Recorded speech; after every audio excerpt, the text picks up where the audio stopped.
Okay, we are back on session 44A.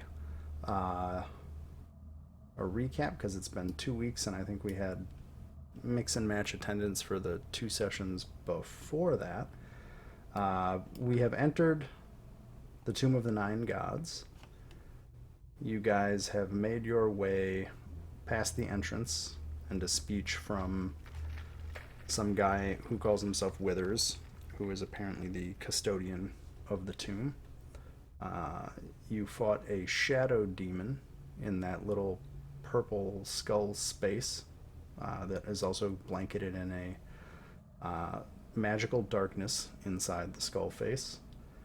You guys then looked around and found the great stairwell that goes down a few floors.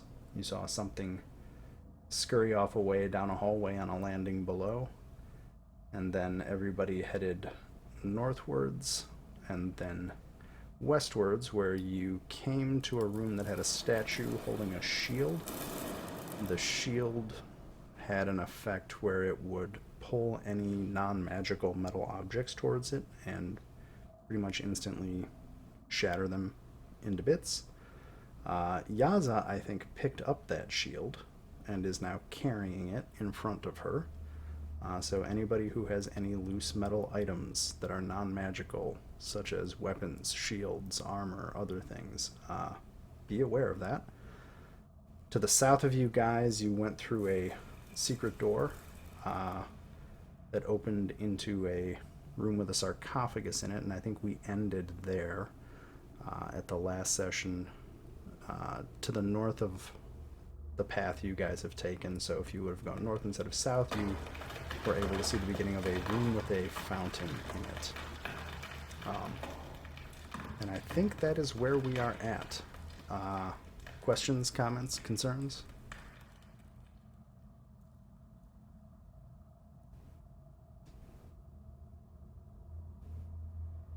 Nope. Cool. I'm good. So Yaza, I know you had walked up to that door, and I think you opened it, and that is where we stopped. So I think I'll give the description of that room again, and then we can get into it. Uh, so you are, I think Yaza and Kellic, you can probably see this fairly well. I don't think anybody else can right now. Also, Kellic, you are standing next to another secret door that goes to your east. So, there you go. But in the room south of you, you were able to see it through a crystal window in the wall that was near the entrance, but now you're actually looking into that room. You're looking over the back of a carved stone, almost throne, in this little alcove in front of you. You see what looks like a desiccated corpse. It looks like is maybe hunched on that throne, or in front of you. Beyond, there's a stone sarcophagus resting on top of a step dais in the middle of the floor. That's the rectangle on top of the circles. Um, on the wall behind the sarcophagus, which in this case is actually west of the sarcophagus, you would have faintly seen through the crystal window. There's two stone bears gripping a large bronze disc embossed with glaring eyes.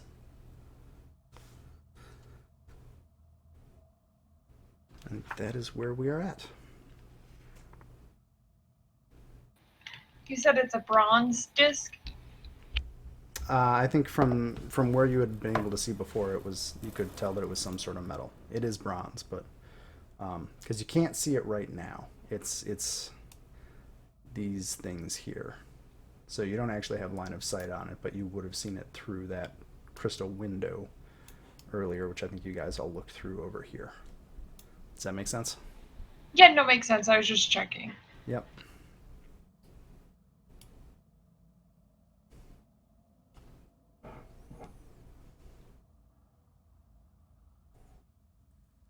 What was to the north of us again? Just a fountain. Yeah, there's a. I don't think anybody went down the hallway, but there's a room that has a fountain in it up there. And what's the thing in front of me when I open that door? So there's a stone. You're looking at the back of a stone chair that seems to be in an alcove. You can just kind of make out the desiccated arm of a corpse on one of the armrests, but the rest of the figure is on the other side of the stone chair from you, so you cannot see the rest of it. And it's not like something you. Well, I mean, I'm gonna keep the shield in my hand, and I'm going to try and like see if I can push the chair. Also, as a quick reminder to anyone who was not here last time, Pellic will turn around and say, "Do not get in front of Yaza, or your armor and weapons may be destroyed," and then turn around. Okay, so it looks like everybody's kind of stacking up. So Yaza, you can, if you want to kind of reach over the chair or around, you can definitely reach the corpse. Or are you just trying to, what are you trying to move the corpse, or what are you trying to do? I was trying to move the chair. Oh, the chair. Okay. The chair is basically carved out of the floor, so it's pretty Okay. much there. Like you can get by it. It'll be Yeah, it'll I be a was. I didn't squeeze, know but if it yeah. was blocking the whole way, and like I needed to push it out of the way, kind of a deal, or. I'm gonna say it's passable. I think the ceilings in most of this tomb are. Let me just double check that because I don't know if I ever said that. Unless specified, corridors are 8 feet tall and rooms are 12 feet high. Yeah. So. Oh yeah, maybe I should just read this section for you guys just so you know. Yeah, unless otherwise specified, all ceilings in this place are 8 feet in hallways and 12 feet in rooms, unless I say something else. So these places aren't usually very tall. Unless there's a light source on the map, you can assume there is no light source.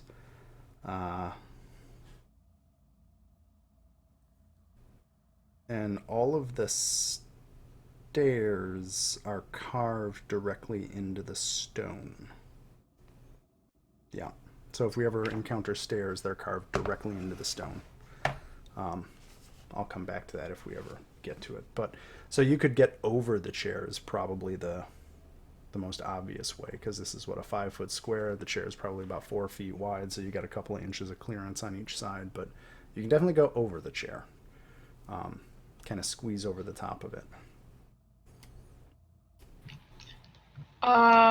Okay, well, first I'm gonna try to reach around to, like, see if I can feel around for the corpse and kind of just see if it's an actual corpse or if it's something else before I jump on top of it. Yeah, so it's definitely a body. As you touch it, it doesn't really seem to do much. It just kind of it feels like a dead body. There's no response when you touch it.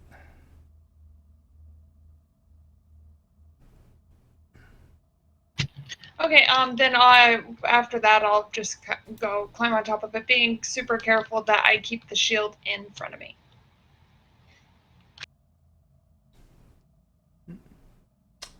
Okay.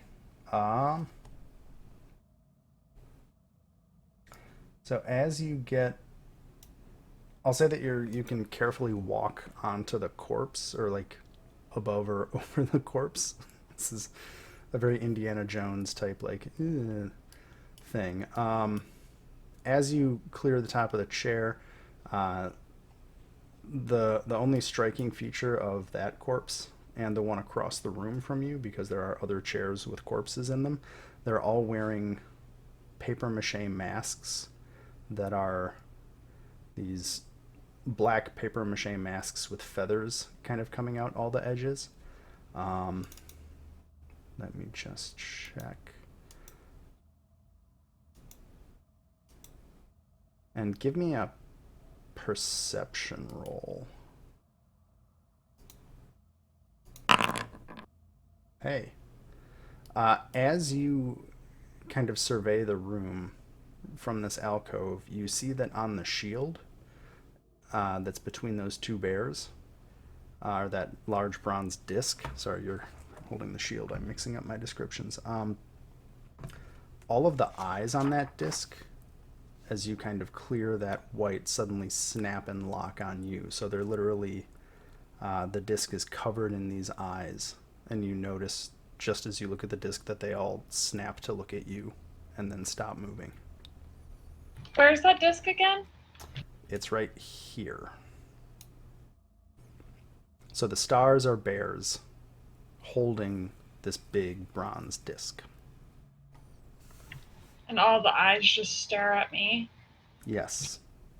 I stare right back at the eyes. And I'm going to, like, move off of the corpse. Like, kind of. Into the room? I just don't want to be on top of the corpse anymore. Okay. As you enter the room, so what can you see? There are 5 of these corpses on chairs, and they start kind of twitching and stirring. I'm going to see what happens if I, like, step back. Not, like, but just kind of, like, into the... Like, what are they twitching like? Actually, before I do that, what are they twitching like? Just, like, kind of, like, shaking, like, almost, like, trying to wake themselves up?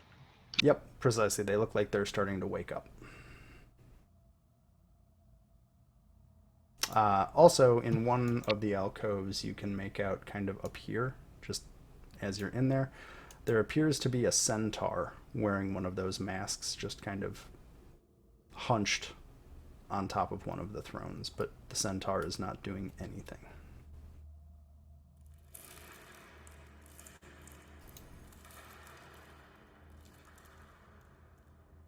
But yeah, what do you do as these corpses start rustling themselves into awareness?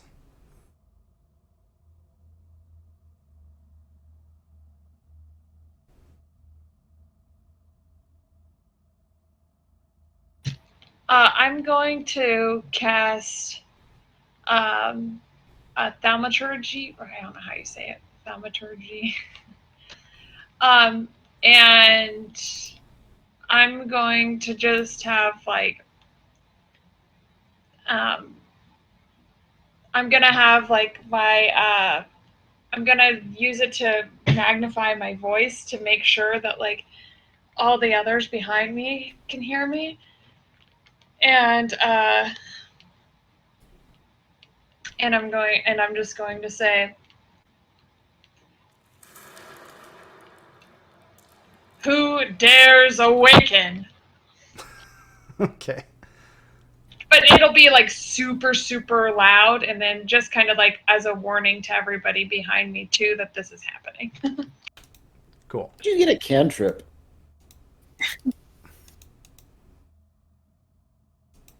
How does she get a cantrip? Is that part of your racial? Yeah, it's a tiefling thing. Yeah. Ah, okay, I got you. So when Kellic hears her saying that, he's going to come in and get up on top of the chair. When Yaza starts seeing them move, I'm gonna move out, like, off to the side. Yep, I'm just quickly doing some stuff. I'll say you get 10 feet of movement, and then you gotta stop moving from wherever you were when Yaza shouted.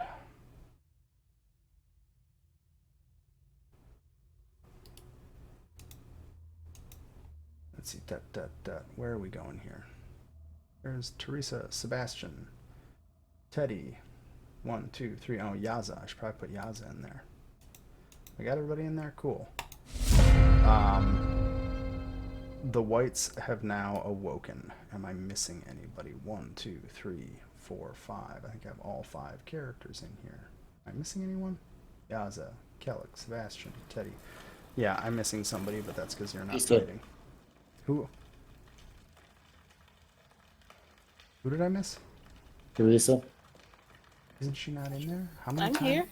No, I'm sorry. I'm getting the turn tracker to work. Okay. Oh. Cool. So if you can roll initiative, because These corpses are awake. And Yaza, that bronze disc, the eyes on it are just following you as you move around the room. I show no fear. Teddy, you want to roll initiative? Cool.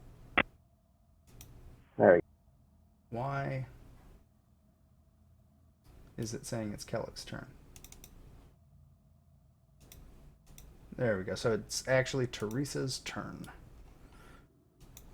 Cool. I'm gonna start off with doing Spell Sniper, Eldritch Blast, and the one that I can see.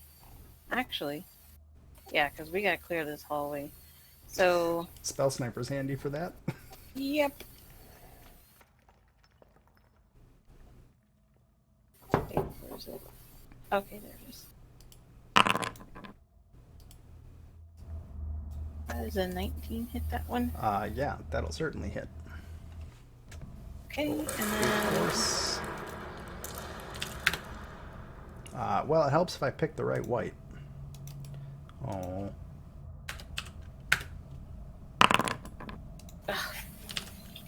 one damage. Oh, that's rough. That will also hit it.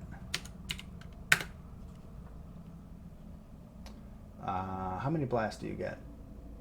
2 at this level. Okay, so that is your cantrip. Let me see if I have a bonus action here for a leveled spell. Shit. No. That's my turn.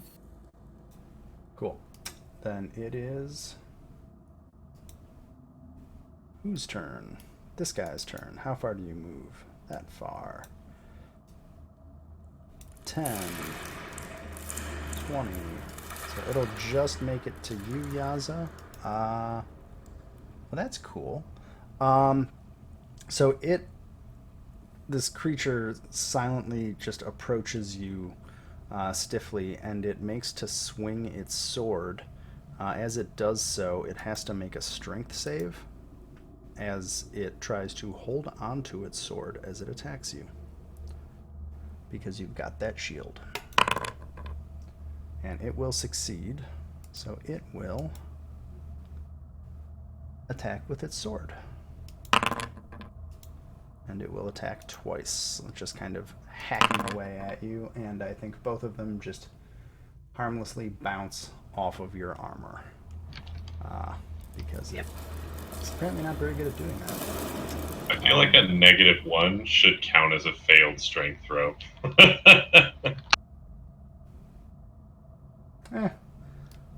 We'll see. We'll see how it goes. I might do that. I might not. You're the DM. You do what you want. Right now, I'm not going to do that. It is Iku's turn. She's kind of stuck here. Oh, she can't get through.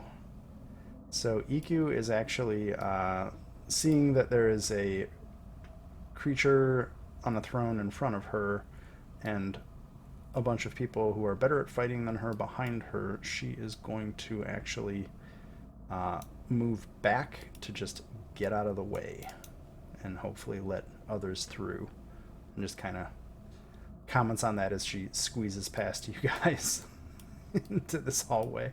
He's like, I'll follow you back in, but you're probably cramped better in at here. killing these things. It's a bit cramped in here, but we're okay, I think. At least I'm okay. Well, hey, EQ doesn't smell quite as bad as some of the armor wearers smell when you're in these tight spaces. Yeah. That would make it Teddy's turn. Okay. I'm gonna do emboldening bonds. For the 1, 2, 3. The names. For the people like the 3 people above me. Teresa, Sebastian, and Iku? Yeah. Okay. Because that's really all I mean, I guess I could do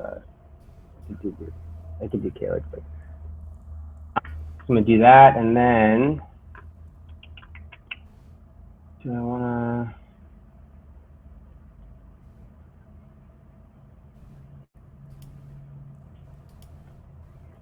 I will do. Sorry. So if that's like one action, so I can only do a bonus action and not a cantrip now, or I could do a cantrip. It would have to be a bonus action. Bonus action. So you can do a spell as an action and a spell as a bonus action. I think is Right. the way it I'm works. gonna cast spiritual weapon then.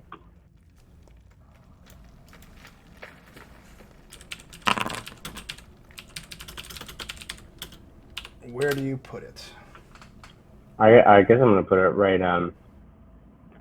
Let's see. Yeah, I think the restriction is if you cast a spell as a bonus action, your action spell has to be a cantrip. Gotcha. Emboldening Bond. What is embolden? That's just a class ability, isn't it? Yeah. So it's Yeah. not even a spell. But okay. Heavy weapon. So Yeah. So I'm gonna put it to just above. where are you putting it? Where do you want the spiritual weapon? Where do you want Spiracorn to go?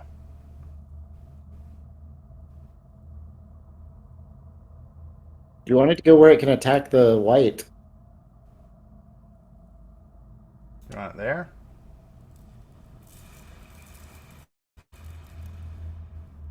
Why don't you put it in the same space as Yeah, the white? you 'Cause it's tiny. probably. Because I believe those things can share the same space as a player, so you could probably put it on top of Kelly. On top of Calic? I can do that? Yeah, it's tiny. Yeah. Oh, okay. Yeah. Well then, yeah, I'll do that. Boom. Cool. Sorry, I didn't know I could do that. God help me when I try to move tokens, but that's fine. That's a different problem. Do you attack with the Spiracorn? I think it gets a bonus attack on its first turn. Yeah. It's just an action on the Spiracorn. And sorry, it's been 2 weeks, and I'm action. A 14 will hit for 17 damage. Nice. The Spiracorn smashes that thing pretty significantly. I think that is. Do you want to move? No, I'll stay here. Okay. Then it is. Which white? This white. That white. The white. He will 5, 10, 15, 25, 20, 25. He's going to pile on to Yaza, and he is going to make, he'll raise his sword to try and attack. Let's see. I'll say these two are in front of you and the rest are not. He fails the strength save, and the sword gets pulled out of his hand and shatters against your shield, so he no longer has a longsword attack. But he will make a melee life drain attack with his second multi-attack. Does a 12 hit you? No. Nope. And that fails. Okay, so his life drain attack does not hit you. It is Sebastian's turn. All right, let's start beating on a white. That will hit.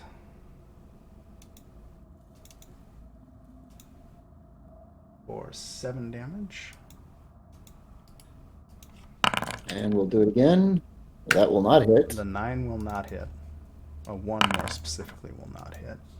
And a 22 will hit for 7. And you are starting to hack chunks out of this white. It is struggling to remain standing after the Spiracorn and that pair of the spear and the butt all smash into it. Kellic, your turn.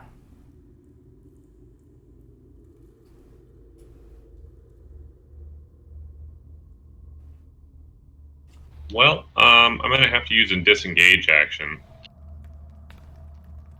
to go over here so I don't get smacked by two of them as I try and move. Okay. Um,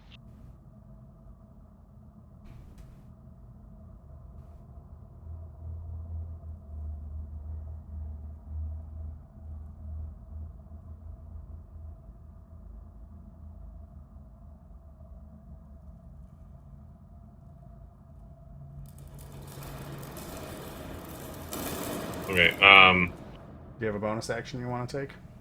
That's what I was just looking at.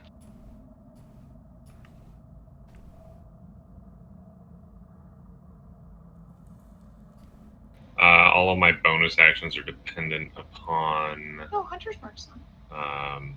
hitting something, with the exception of Hunter's Mark. So I'm going to Hunter's Mark that guy, and then I guess end my turn.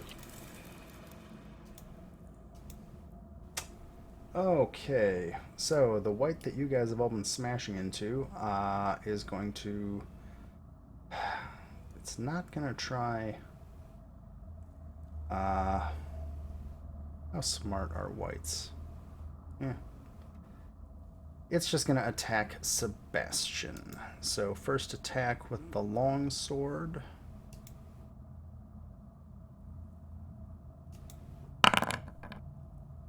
I think you're an 18 AC. 20.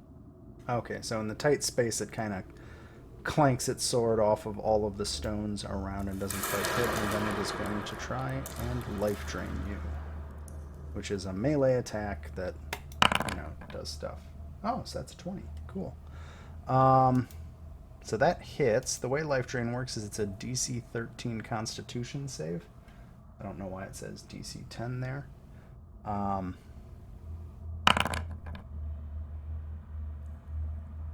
Does that have all of your... Oh, that's a 1. Yeah, okay. So it reduces your hit point maximum by 6 until the beginning of your next long rest. Or the end of your next long rest. In case you are slain by the attack. Oh, you weren't killed by the attack, so it doesn't matter. So yeah, you have permanent hit point damage right now. That's more than a bit annoying. And that is the white's turn because it's kind of stuck in there. Next white is this one. For 15, 20, 25, 30. It is going to attack Yaza with a flanking bonus, and it's not facing the shield. So it'll do the longsword attack. Does a 19 hit Yaza?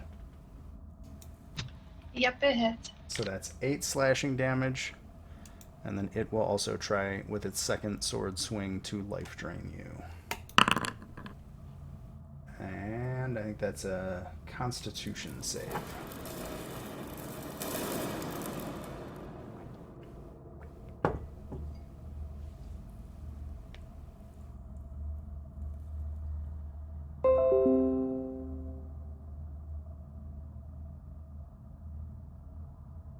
What does life drain do exactly? It's a Constitution save.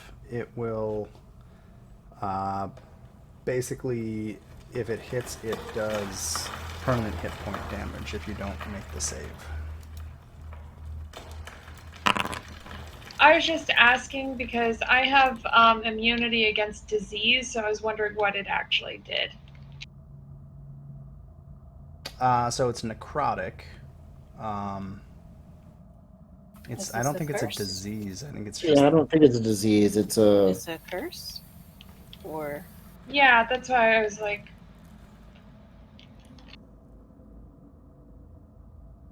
I think it would, if you had something that negated necrotic stuff, I think that's where I would give it, because it's not a curse and it's not a disease. It's just like it's the It's an thing- ability that they have. Yeah, it's an ability that whites have. So that's Would restoration work then? no. You have to take a long rest. Like that's the way you cure it is by taking a long rest. Okay, I know what you're talking about. Um, Ghosts and banshees have that stuff. It's like it's vengeful undead. stat. It's like a stat/energy drain. You can't regain your stat loss until you do a long rest. Right. Yeah. So that's. I just wanted. I just looked up diseases. Yeah, because it's an actual disease. I just never knew because I've never really encountered that. So yeah, your permanent hit point total is reduced by 3. I should probably write this all down somewhere. Well, until I take a long rest.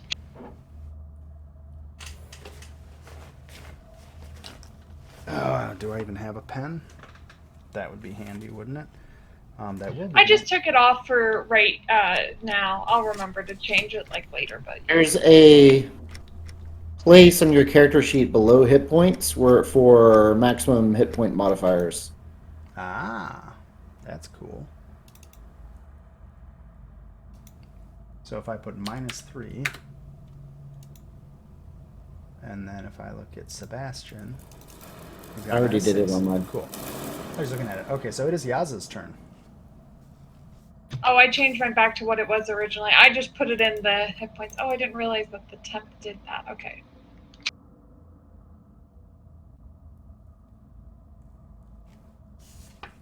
Great. So they've all hit me, haven't they? I know one did. I think the others missed. The one north of you, I think, hit you both with its sword and with the life drain. I don't think the rest actually connected. I think they hit you but didn't do damage. That's right. Okay, so the one that actually did damage. Great. That's who I'm attacking. So first I'm going to do Vow of Enmity on this one, and so I gain advantage on everything I'm going to do on this one.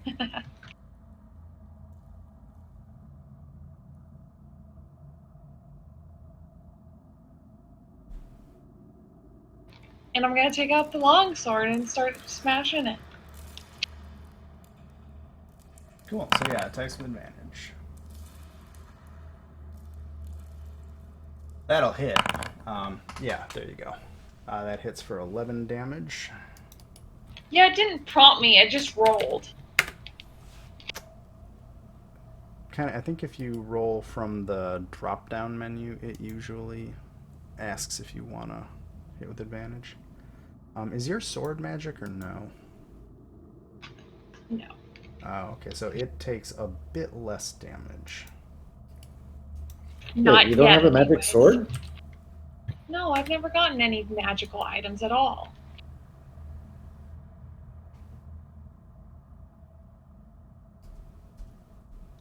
I thought you had a magic sword, but we can figure that out later. So that will also hit.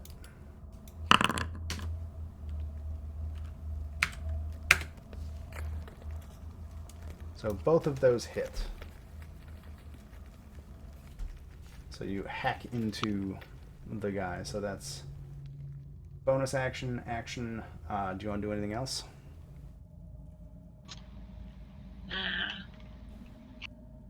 Okay.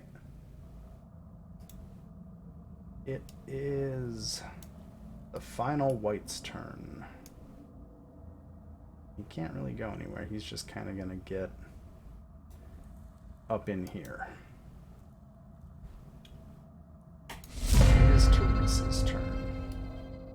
Okay.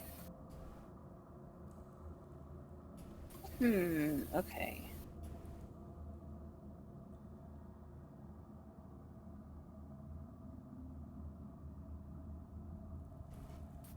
Let that move up first. Move up farther.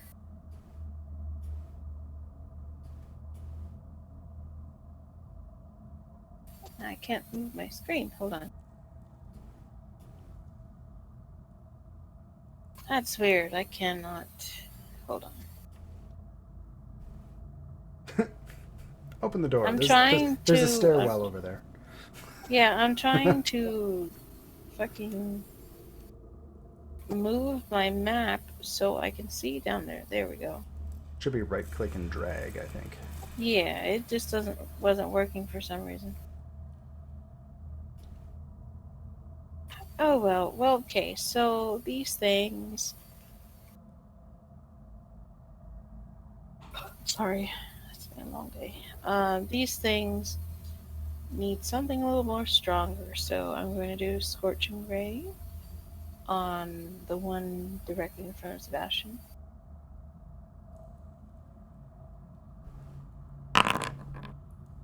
Is that 13 hit? A 13 just misses. It's a 14 AC.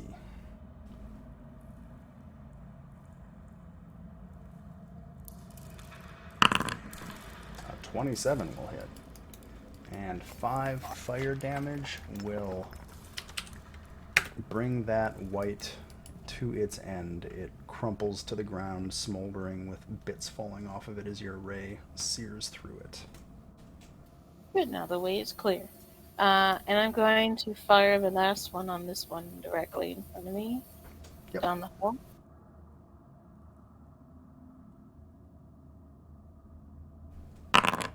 Ugh, Oof. of course. The dice are not with those attacks. That one just kind of sears by it, singeing its hair, but not doing any lasting damage. Do you have a bonus act, or do you want to move your zombies or bury it all, or are they good where they are? My zombies are too far to make a difference. Barry's gonna come right next to me. Okay, And that's my turn. cool.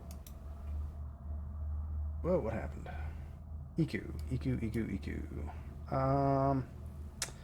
Can EQ do anything here?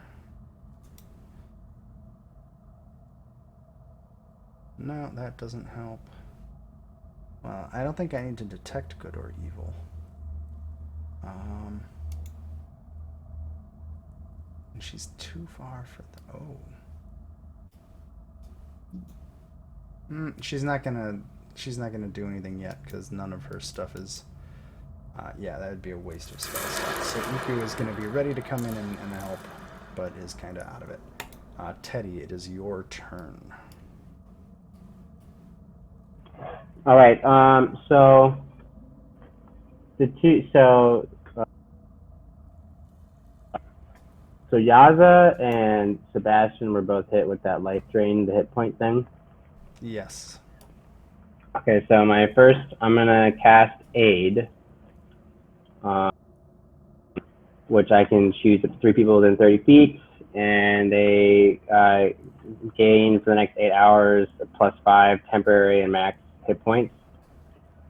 So I'm gonna give that to Teresa, Sebastian, and Yaza. Okay. So you guys all get bonus hit points. Yeah, you get No, 5 your hit point maximum and current hit points. current Increased by hit points 5. both increase by that amount. So Yeah. Just add 5 to both sides of the hit point section. Fun. And then We're hit point yo-yoing. yep. So you hit Yaza, me, and who else? Yaza, Teresa, I you. think. Was it Teresa? Yeah. Okay, and then I'm gonna use my Spirit Acorn to attack the white directly beneath it.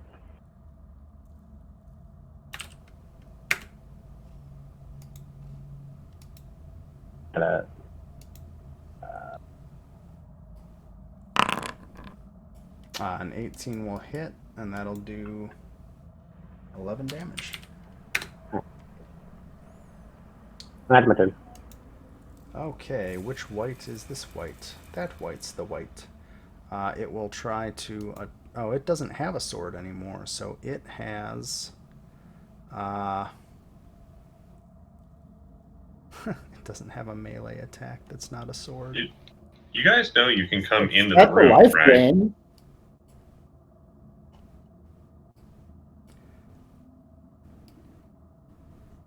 Well, they What we go. Okay. Let's see.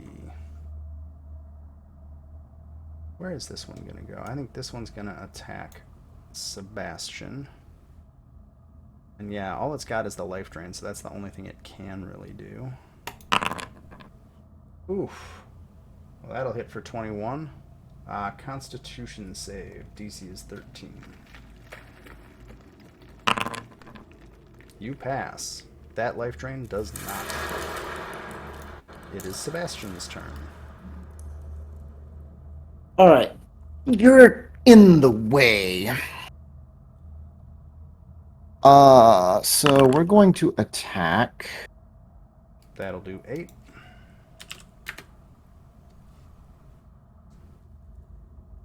This chair is very popular. Let's see. I think this is the Hunter's Marked one that's getting attacked right now. It is.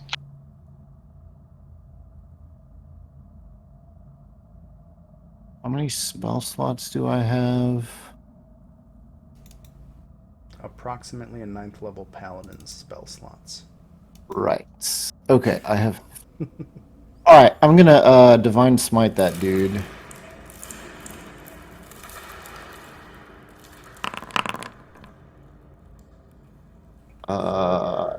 Is that 16 plus 3? Yeah, 16 plus 3. Damn. It is not vulnerable to radiant damage, for what it's worth, but it is not... Yeah, there we go. So that's 19 damage. You have quite heavily smoten it. One of its arms goes flying backwards into the room, and you kill that one. Blap. Awesome. Or you re-deaded it, I guess. Yeah.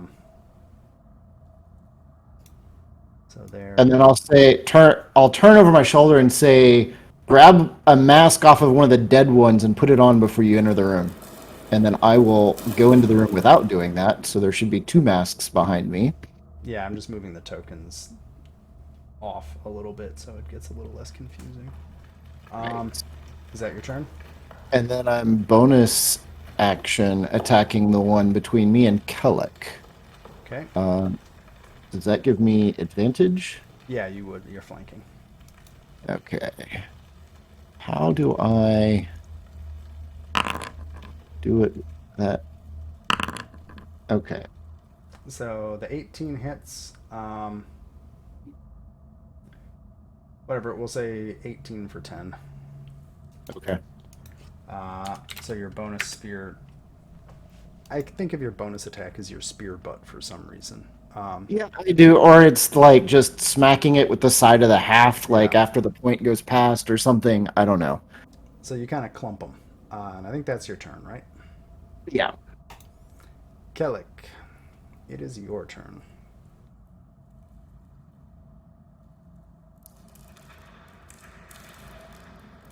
So, quick question. If I was to move from here to right here, does that incur an attack of opportunity from this white?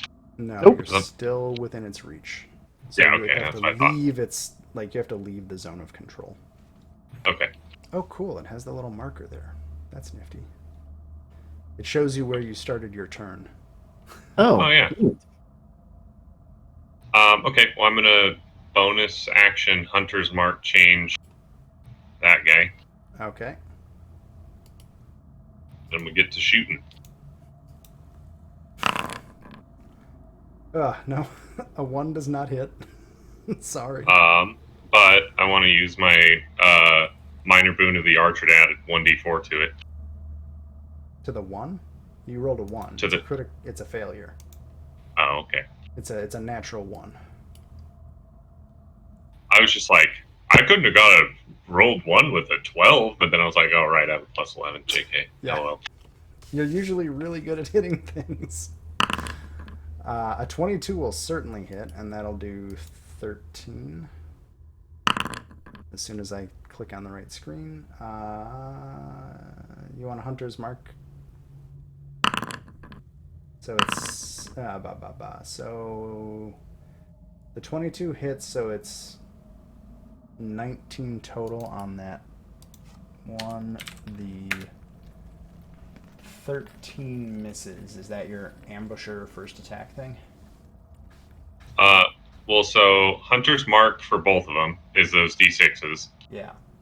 And then the extra D6 that I'm about to roll is for the special ability. Okay, so for your first attack. Okay. Okay, so the 13 misses, but that 2 gets added to the damage. So you did 3 attacks, 1 hit. It got 13 plus 6 plus 2 damage. Make sense? Yes. Great. And I think you have moved, you bonus acted, you acted with your extra Dread Ambusher fun stuff. I think that it? Yep. That white's dead. This white is not. Who hit him last? I think the I did. paladin hit him last, and so he. Well, is... there's 2 paladins. Well, you paladin Sebastian hit him did. last, so he's going to attack you. His Sure. first attack with the long sword is a 22 for 5 damage. Okay. I hit you, I hit you, ha ha ha ha. And then he will try to life drain you with his second attack. That will miss. So. Yep. Boom.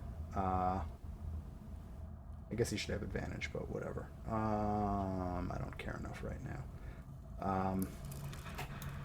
It is Yaza's turn.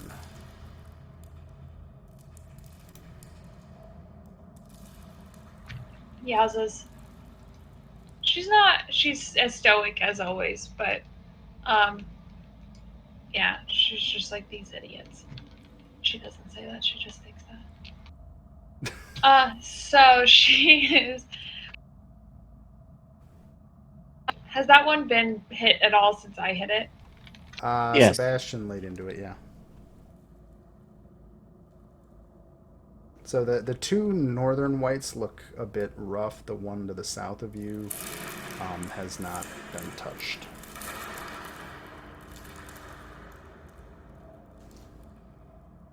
Hey, so if I wanted to do, I can do Searing Smite before I hit with the melee weapon, right? I think most says- smites trigger off of a successful melee attack, right? So Divine Smite is a option after you hit with the melee attack. The Smite spells are bonus action casts that you Yes. hold concentration. Oh. Or Right, that's what I and- was thinking. If I yeah. cast it first thing, then if I hit, then right. it takes then, effect. Then your next hit will get the spell effect unless something breaks your concentration before then.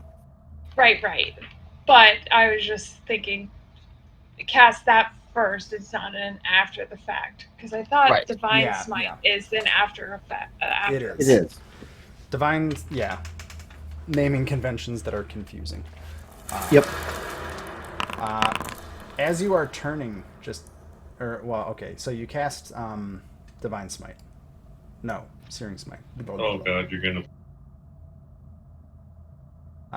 Who are you attacking? I'm just still attacking the one in front of me. Do you turn the shield up to face everybody else, or do you hold your shield facing the one south of you? I hold it facing the one south of me, so basically, well, because I can have, anyways, like I can hold shield in one and then my sword in the other, which is what I'm going to do. So I'm going to, put my shield towards the one facing south of me, and then I'm going to, whip out my sword and come smashing down on this one in front of me. Okay. I'll tell you the sequence of events kind of after it happens then. I just really care where you're positioning the shield. Right, that's what I was saying. Yeah. I'll hit my 2 times, and then I'll basically, come back to where, I am, taking, the defensive stance, but, the shield is, facing that other one, but I'll probably, just turn. So I think the way I'll play it, just to be clear going forward, if you intentionally keep the shield pointed away from your party, I'm just going to say if somebody attacks you from the other side, you don't get your shield AC for that. Does that make sense? Yeah, like if he attacks me from behind, yeah. Like, Well, I'm standing. I'm mostly concerned about which way the metal destroying shield is facing. That's all. Yeah, that's what I was saying. Okay, Okay, let cool. me attack and then I'll Yep, tell yep, you yep, what way yep. I'm facing when it's done. Well, that'll hit. Okay, so it does the 9 plus 1 plus 4, right? On a failed... Oh, it has to make a Constitution save? Why do they do this? Ugh. I hate all the... Okay, actions, Constitution... Or no, attributes, con save. It gets an 8, so it fails. Thank you. Turn timer.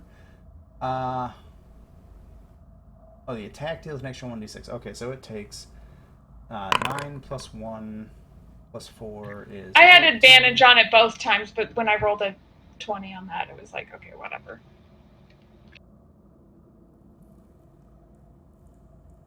Which one do you have advantage on? The one I've been hitting, this one Because in of the front of vow me. of enmity. Oh, Yeah. okay, that's right, sorry.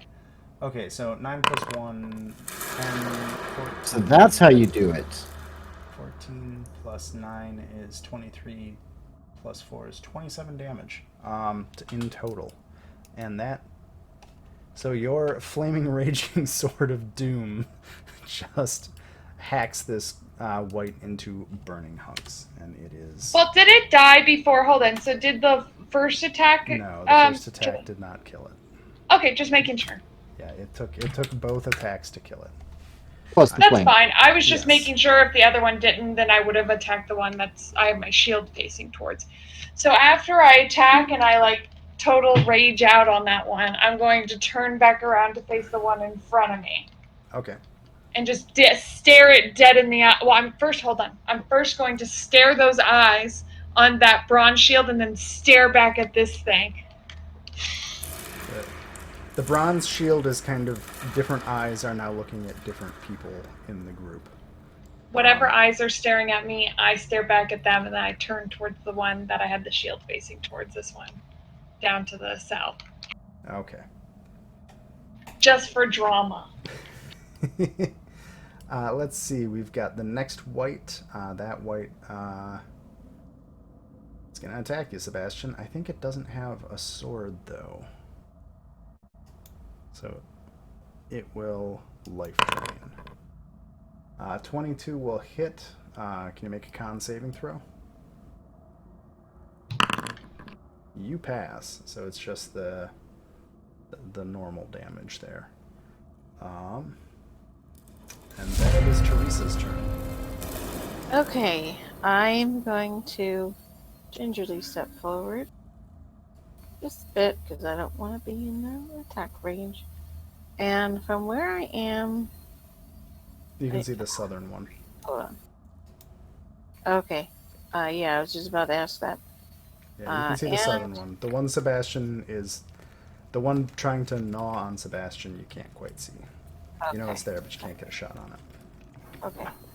But I can get a shot on this one because of again, Spell Sniper. So... See, I want to do an AoE spell, but that's going to hit everybody in the room. There's only 2 whites left, so, you know. Yeah. Yeah, that's fine. I'll use another first level spell. Catapult. I'll pick up a rock and I throw it. Yep.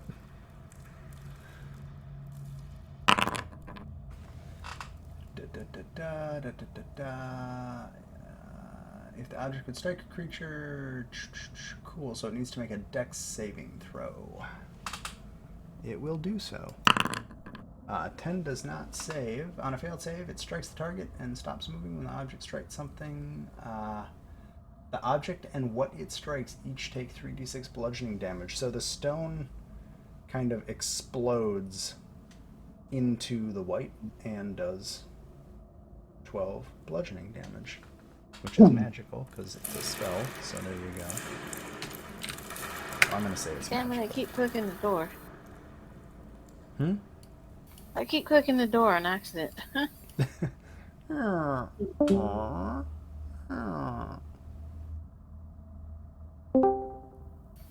But, and... So these two are just out of sight. Okay. This one's well... also dead. Oh, that's dead. Okay. But I'm still going to get an opportunity attack if I move forward. So, have fun. Okay. The second to last white will continue its assault on Yaza. So the first attack, longsword. An 8 will miss. Doesn't it have to make a strength saving throw for the shield? Yeah.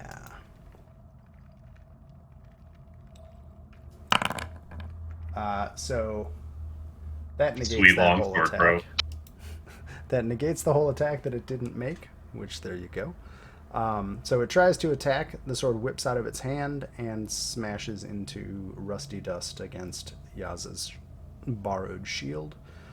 It will still try to make its life drain attack, which is a 19. So that's a Constitution saving throw.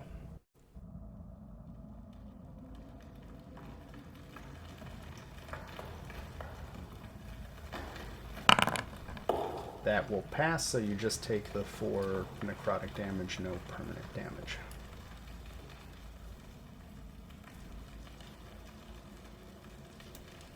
And that is the white's turn. Just going to skip over. Teddy, it is your turn. Okay, so...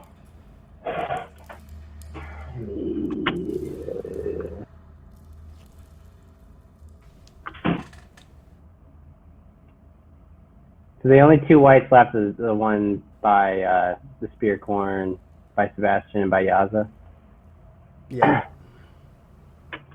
I'm going to take my Spirit Corn and attack the one next to Sebastian. Okay. I think the Spirit Corn is under Sebastian right now. 21 will hit for 13. Woo! That white's looking pretty rough. Okay. And then I'm going to move down. Sorry, one.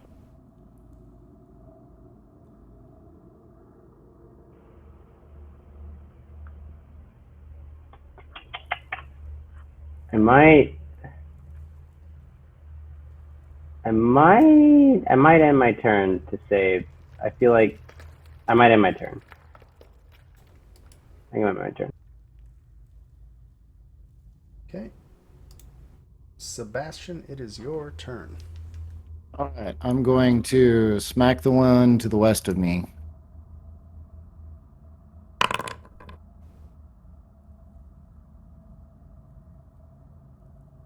And then I'll do it again. 17 will hit. And let's see, 10 almost brings it down, but not quite. The 12 will not hit. Have we established what their 14. armor class is? 14? Okay, I'll use Emboldening Bond, add a d4 to that attack. Okay. Wow.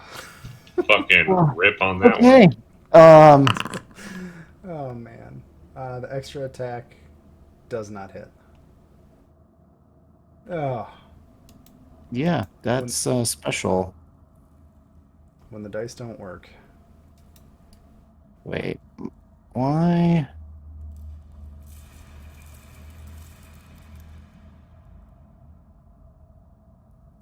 I fixed that formula.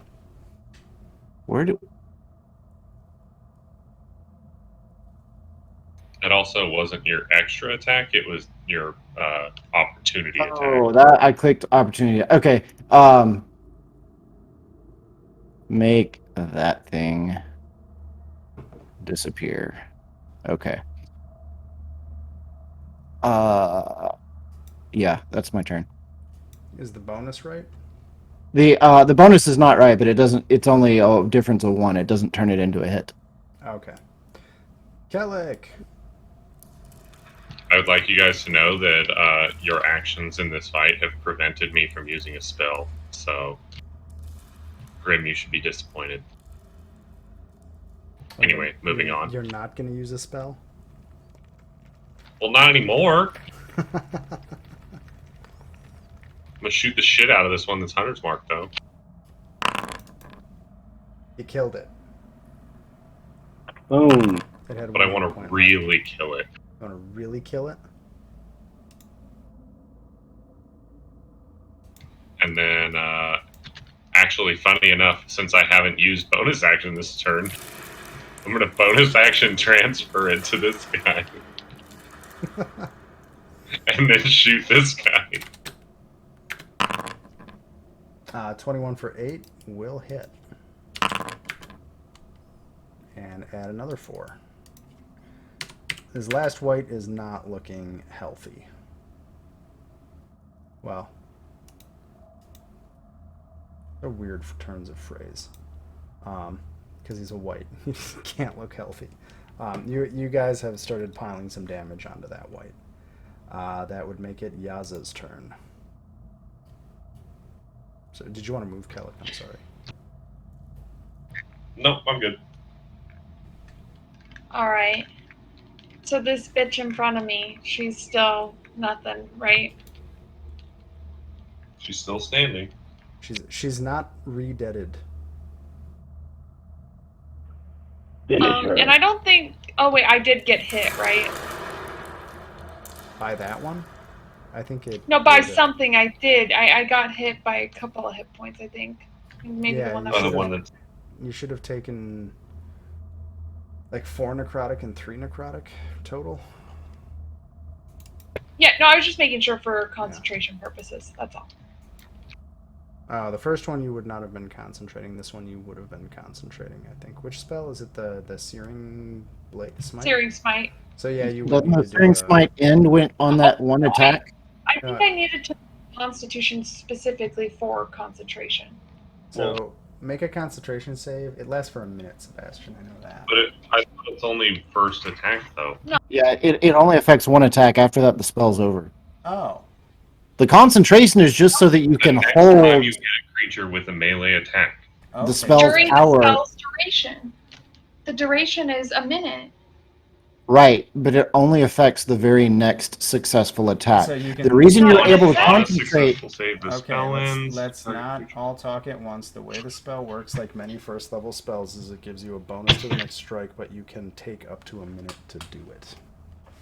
So you could cast it, and basically then you have that ready for when you make your next successful strike. That's how it's generally supposed Yeah, to okay. work. So that is expended, so you don't need a concentration check. Perfect, sounds good. Hey, just an out of game question. Oh, actually, never mind. You have the bot chat. Never mind. I was like, can you invite Avery? Oh, you have it already. 'Cause I was actually just gonna look the skill up really quick.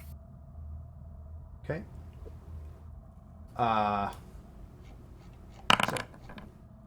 So the longsword attack, that will miss. 'Cause it's a 10. I forgot I had emboldening bond. You want to roll the 1d4?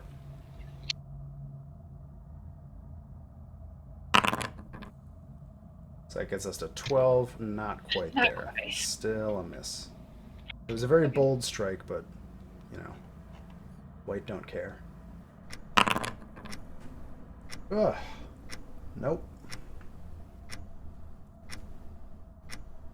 And we are rolling. Holding ball, you low can only right use now. one, right? Yeah, emboldening bombs once you use it, I think it's once per turn, I think, right? It's Yeah, either once per or turn. once per turn. Once per turn. Okay, yeah. Some real inconsistency on how some of these things apply, anyway. Okay, well, I'll still take. Well, question, Sebastian, because Shield of Faith, can you only cast that on other people? Because it doesn't say touch. Shield of Faith. I don't remember. It has a range of 60 feet. But could you do it on self then? Yeah. Yeah, you could do it self or any creature within 60 feet.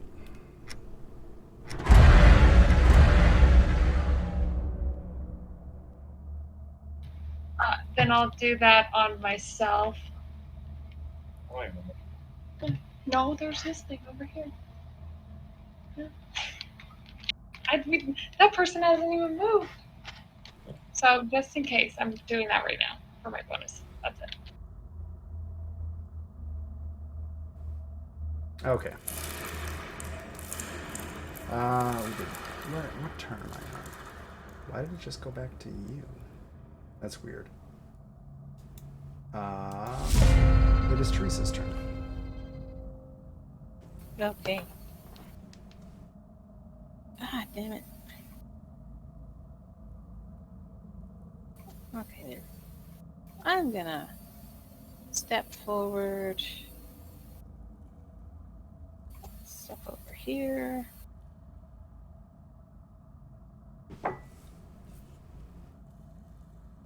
Barry's coming with me. Let's put Barry over here. Barry is flying, let's say 10 feet in the air. It's kind of right by the ceiling. Okay. Yeah. Zombies will follow me.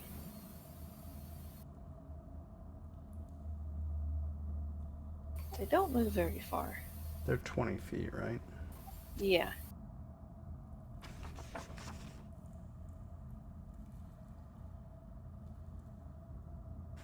Alright, and so what I will do, just to get rid of this nuisance here, I'm going to do another Eldritch. Well, actually,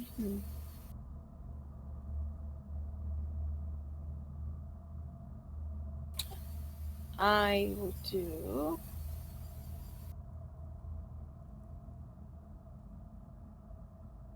I will do Chill Touch on this undead here. Which is neither chill nor a touch. Yes. It is. You chill. He's just chill. It's the worst named spell in the game. Yes, it is. 22 will hit for 7. It is necrotic damage. Let me check that. Yeah. But But it is it has, resistant to necrotic damage, so that's. so this is actually, let's see, did it roll my die? Yes, it did. Okay. So it would be, yeah, because it should be 2d8, right? Yeah, it rolled a 3 and a 4. Okay, so it Yeah. will take 3 damage from Chill Touch. And it also has disadvantage on attack rolls against me until the end of my next turn. Cool. Is Chill Touch an action? That's an action. Okay. Yeah. Movement It also action. cannot regain hit points until the start of your next turn. Yes. I don't know if it has a way to regain hit points. I don't think it does, but that is like the most important reason to me to take Chill Touch as a cantrip. And take its Yeah. potion. That bandolier of potions it has. Do you want to take a bonus action? No. My bonus action is Misty Step, and I would save that. Okay. It is the White's turn. Oh, Yaza, what are you at? Like 820 AC? 20 AC? Let's Yeah, see I'm what at 20. happens. It's gonna try to attack you again. It can only do its one attack against you. And that's not gonna hit. Or I guess it hits, but is intercepted by the magical shield shimmering around you, and it just kind of claws uselessly at it. Teddy, it is your turn.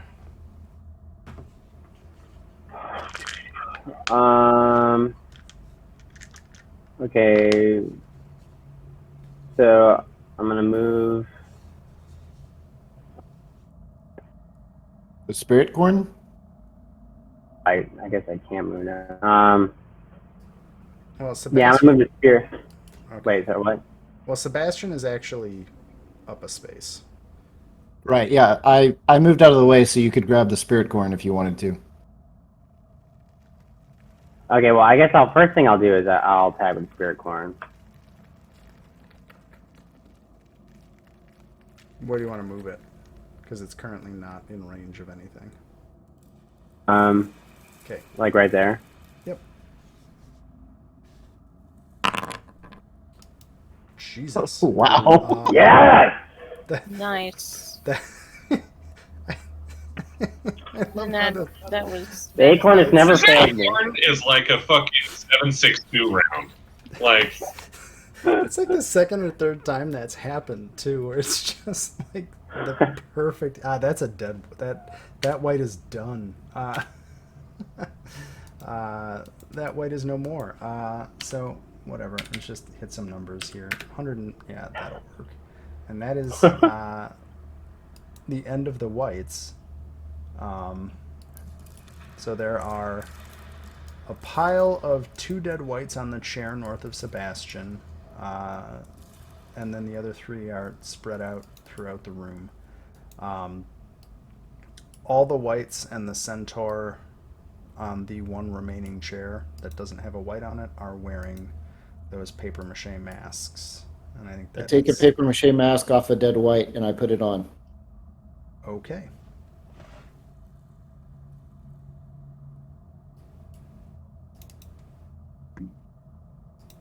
Wait, sorry, can you repeat that? Which whites had the paper mache mask? All of them. All the okay. whites and the centaur and the northern alcove have a paper mache mask on. Okay.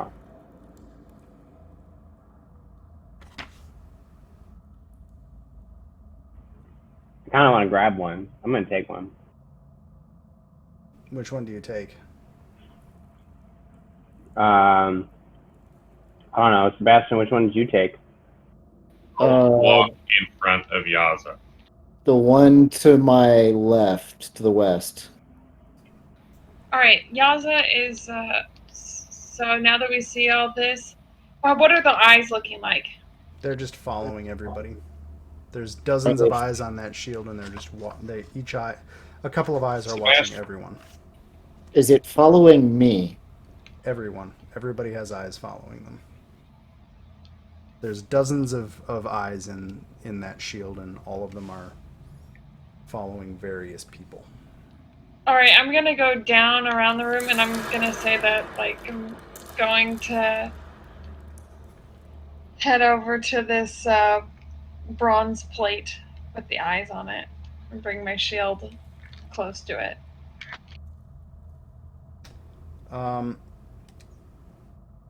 So I'm just gonna be right there before I like walk up and put it on there. I'm just going to be like, and I'm gonna look straight at the. You said it's a centaur.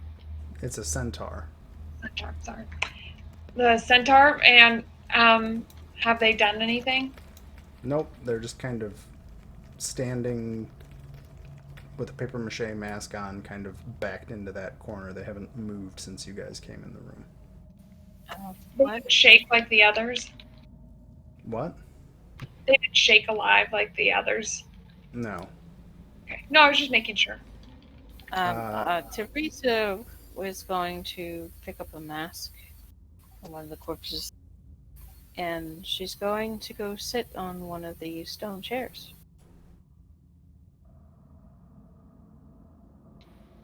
I'm going to like look straight at the centaur, and I'm just going to say, what is it that you want with us? The centaur does not reply in any way.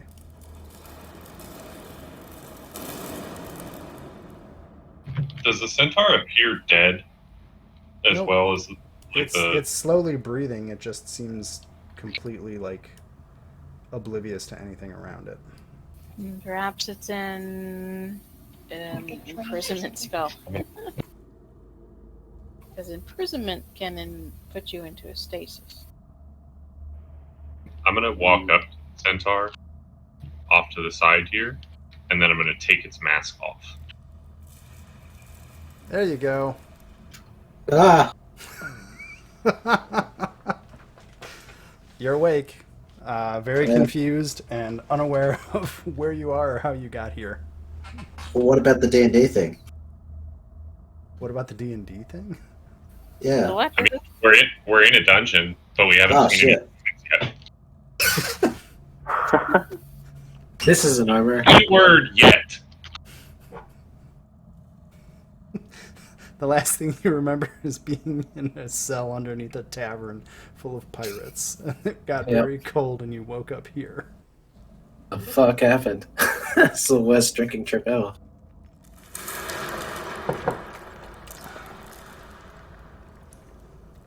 Alec will just kind of like cock his head, like, you know, a weird fucking bird, and bird blink. Yeah, sure. And then do an insight check to see if it seems aggressive. I mean, you're standing right next to it, so you better hope not. In Slayokin, it's always kind of aggressive. Yaza, what were you doing with the shield and the disc? Were you trying to do anything specific there? Well, I was just wondering. I have the shield kind of behind me still, but I've just said, now that the centaur's awake, I'm just going to say, is this bronze plate of importance to you? I can honestly say I've not seen this place. I was traveling to Omer last and this does not look like it. Alec will just like kind of look at it and say, "Well, you made it," and then turn around and walk off. Huh. Honestly, this isn't the worst place to wake up. We This are. is quite a peaceful tomb thus far. Not for them. And then she just gestures towards the whites. Well, they were probably the unlucky ones. If that voice that announced the attractions in this building had suggested something of what befalls those that die.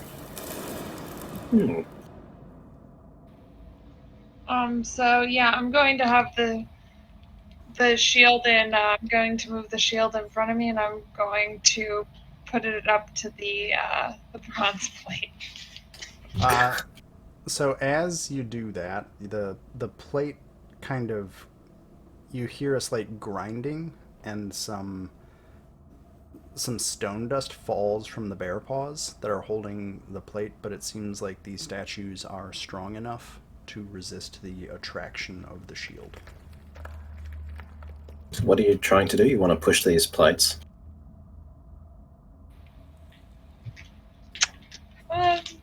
Yeah, I have this special shield, and I was just seeing what would happen with this bronze plate here.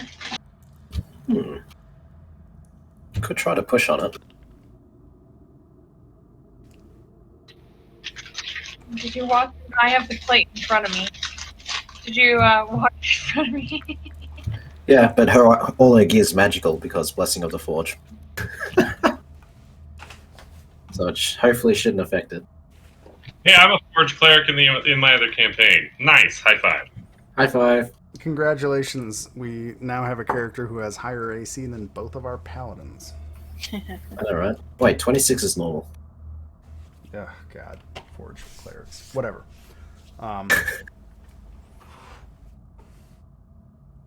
Well, you guys leveled up too. What about that? You should all be Alright. level 9. Sweet. Let's see here. So yeah, the disc is just very creepily, all of its eyes are swiveling about and staring at people like something out of a Benicio del Toro movie.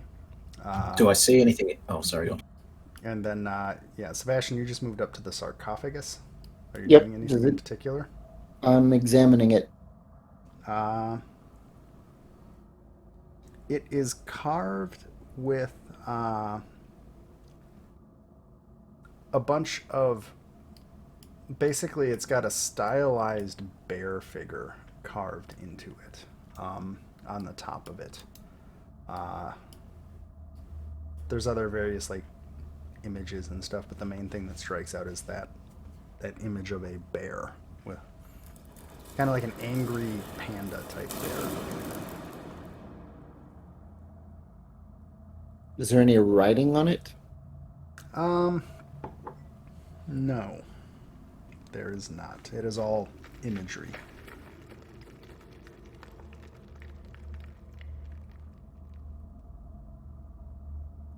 Does the bear look like one of the 9 gods? One of the 9 gods is a bear. That is Obo'laka, or it's a Zorbo, which is kind of like the angry Chultan equivalent of. It's Brown bear. kind of smaller. And if any, like imagine a brown bear and a wolverine had a baby, and I think that's what the Zorbos look like. I wonder if I can find a Zorbo. Let me just find a Zorbo, because I think we've talked about them a bunch, but I don't think you guys have ever encountered one. Do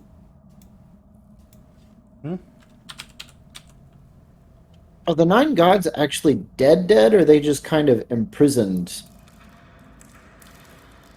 I think they're dead. According to the Withers guy who monologued at you, the spirits of the trickster gods are supposedly entombed in this tomb. Okay, their spirits are entombed. So I'm guessing their spirits are trapped here somehow. And that's probably bad. We should probably try to free them. I have no That's idea. a Zorbo. Neat. That's just there so y'all can see it. God, it's adorable. That's adorable. Let's kill it. I'm gonna move the Zorbo token over. There's not a Zorbo here, but Right. But if there was, it'd look just like that. what you can't see on that picture is they just have the nastiest looking claws, man. Sounds like a drop bear. Yeah, I was gonna say. Koalas are all cute and all that until they get pissed off, and then yeah. Oh, I also used 14 points from my lay on hands pool to heal myself up to my current hit point maximum. Okay.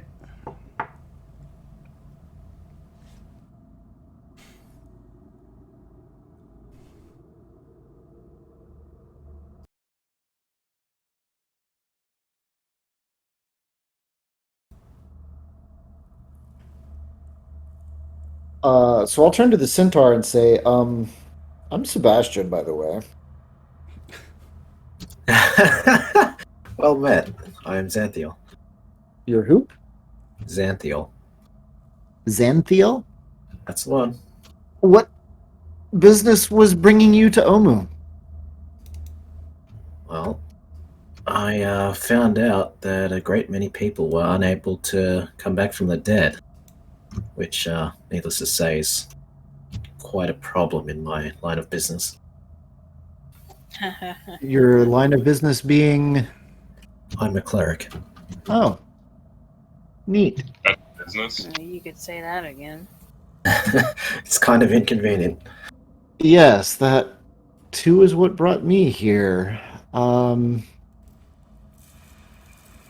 The seems my, soulmonger is somewhere in this tomb, or at least so I have been led to believe. Is that what's causing this? Yes. Curious.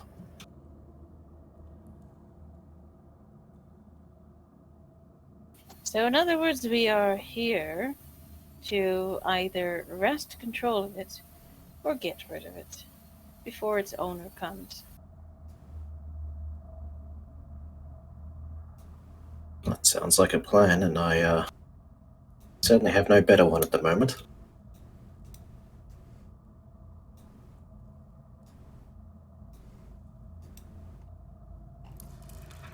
So, in this instance here, what sort of skills do you have against the undead? great many in terms of protection magic. But if you're looking for offensive options, then I fear I'm quite limited beyond physical means. That is to be expected. But still useful here. All things considered, this is supposed to be some sort of dungeon of amusement. Who? I don't know. But I very much would like to meet the owner of this place.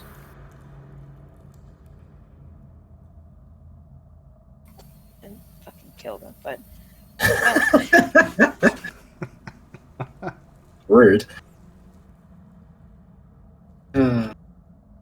So she stands up out of her chair, and, you there, old man. Well, okay, that was incorrect. Yes, it seems that you have dispatched the creatures. How may I help you?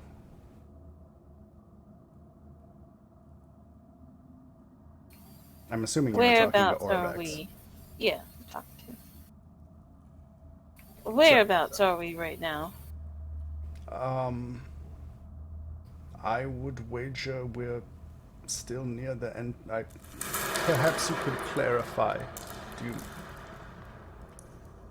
I'm not sure I understand the question.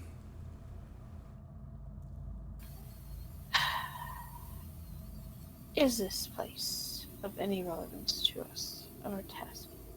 If not, I would assume that sarcophagus is likely contains Obo'laka if our host is accurate. I would assume the imagery implies that the spirit of Obo'laka would be within that sarcophagus. I am, of course, guessing based on circumstance.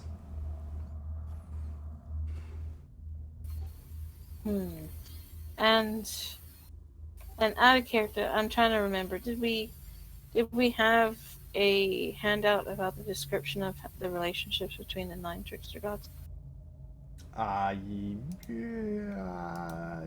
Yes, I think I made one.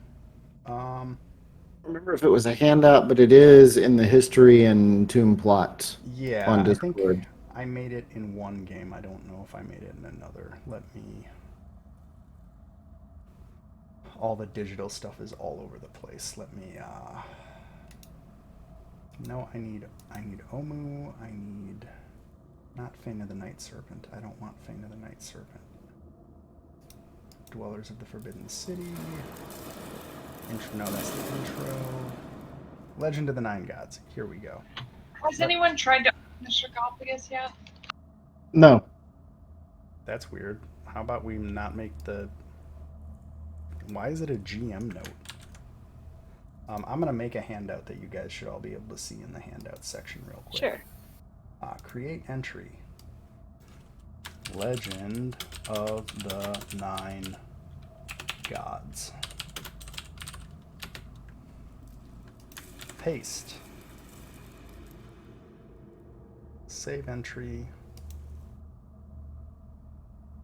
Close. And let's just make sure you guys can all see it. Everybody can look at it. Okay, sorry, I tried to share something that was all a GM note, so that was useless. This should be under the book tab, and you should be able to see it, but here is the Legend of the Nine Gods. Okay, I see it now. I don't know why it's formatted so weird, but I'm trying to get it quick so I don't just read the whole thing in Werner Herzog voice every single time. So I think it's the 1, 2, 3, the third paragraph. So Obo'laka is opposed to Aijin the Almirage, which is the unicorn bunny.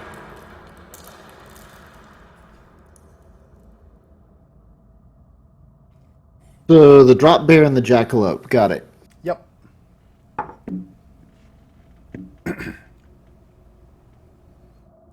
So should we try opening the sarcophagus? Yes. Wait, do I see anything unusual in this room? See a giant fucking bird mean- walking around With I- and a the flying. I would argue the whole room is kind of unusual. well, yeah. But aside from the bronze shield and the crystal window, like those are the sarcophagus, the bronze shield with eyes in it looking at everybody, and the crystal window are really the features of interest in this room. And the secret door you came in through. Cool.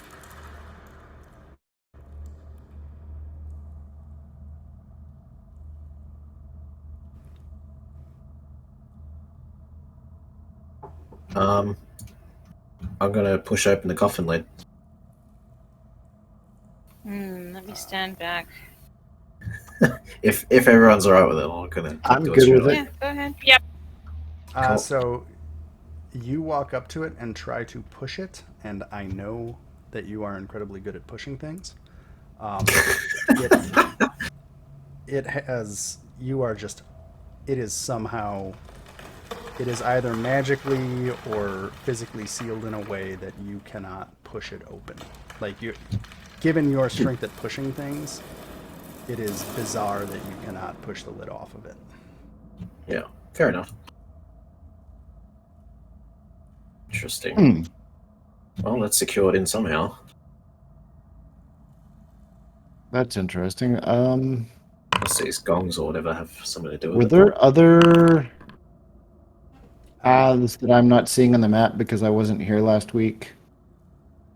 I think I revealed everything. Let me pull out and check. So the only things that you know about that aren't revealed are the exterior of the tomb.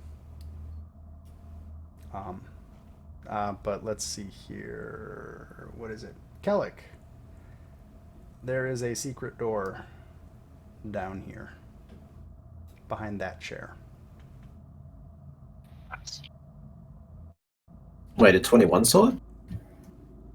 Yeah. Interesting. Wait, couldn't I have seen that then as well with passive perception? Probably. I forgot about your passive perception. All good. I think I checked. Actually, no, that had. This Sorry, I think what? this group doesn't have anybody with a passive over 20, so I didn't Ah. remember that. No, that's fine. Besides, I think What that, the well, fuck given is it's a your secret, passive perception? 23. She has observant, so it boosted it. As a perk. Kellic, imagine if you took Observant and Dungeon Delver. Yeah, then you're fucking. Then you don't even need to There's remember to no roll point. in each room. You have Like to remember traps, no that I problem. have it. Huh? I said you would have to remember that I have it. Well, I know. Yes, I know. When I am mentally in the group that Sereth usually plays in, or Lyokin plays in, I know that he has a passive 20. This group, my brain turns off the passive 20 perception thing because I forgot. I'm a horrible DM. I was thinking more that maybe it's you needed to seek it out or something on purpose because it's a hidden door, whereas I don't know. I've pretty much been rolling passive tells you something is there, so I'm just gonna keep playing that way. Yeah, fair enough. Cool. So, hidden door, eh? So what's that in the alcove anyway? Is it like a statue sort of thing again? Oh, it was a chair, wasn't it? Yeah, that's where the lights were. Hmm. And it's made out of stone, right? Mm-hmm. I also want to do a roll to check the tomb itself to see if there's like, or the sarcophagus, I mean, to see if there's like any kind of latch or sealant or something that would be holding it closed. You don't really see anything. Like if you wanted to try and open it physically, you could try using thieves' tools to see if you could like investigate into the seam and figure everything out, to see if there's anything that you could unlock that way. But there's nothing from the outside that really there's no keyholes, there's no obvious methods. It's just a big heavy stone sarcophagus top on top of a sarcophagus.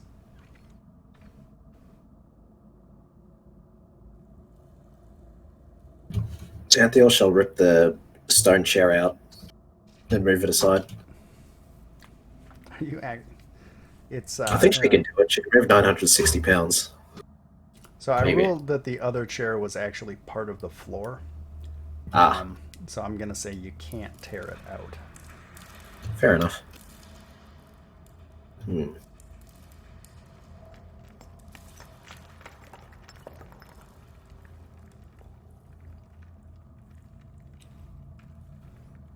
But there was a hidden door there, so I guess there's no like latches or anything like that to, I don't know, unveil it.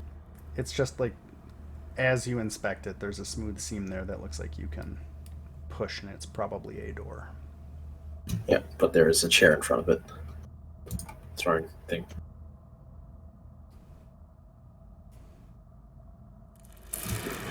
If you want to try and open it, let me know. Yep. Thaumaturgy can open doors. If they're not locked.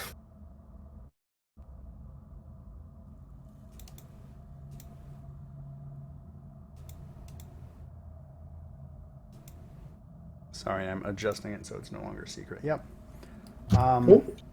So beyond, you see stairs descending down. Do you have dark vision? No, but a weapon's always on fire. Yeah, I'm giving the ever-burning mace. That's right. Let's see here. So you see basically a bunch of noxious-looking gas at the bottom of the stairs above what looks to be a flowing cave, a cave that seems to have a river flowing through it. That's not good.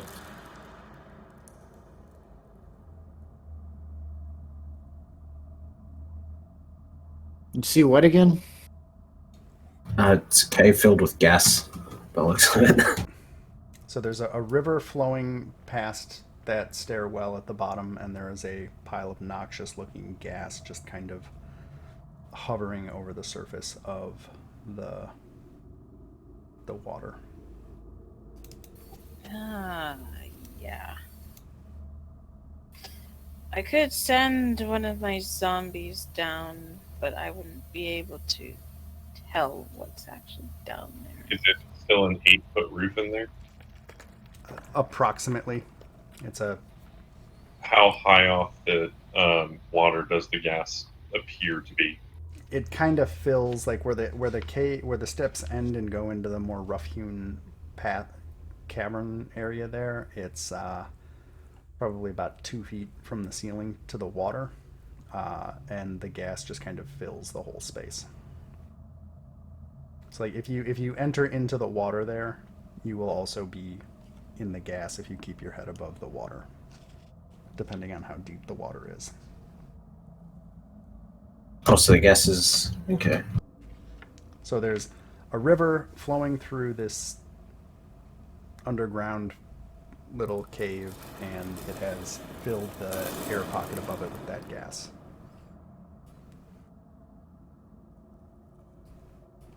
Well then, how long does water walk last for? Lasts for an hour. And I can give it to 10 willing creatures.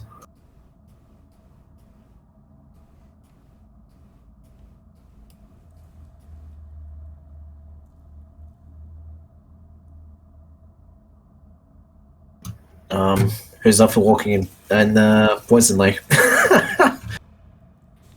Yaza is. Yeah, Yaza needs to heal a little bit. Hmm. If you're going to, I can send my familiar in there and look through its eyes. Have something better. I would also point out, Grim, that she doesn't know about the contract or anything like that. So she would have no idea if this works or not. Hmm. Oh, water walking? No, augury. Oh, okay. What is the question? She'd like to know what would happen if she was to cast Water Walk on herself and the present members, and then walk on the water. Would they receive poison damage from that? You get a strong feeling of woe from that. Ah. Okay, we're not doing that then.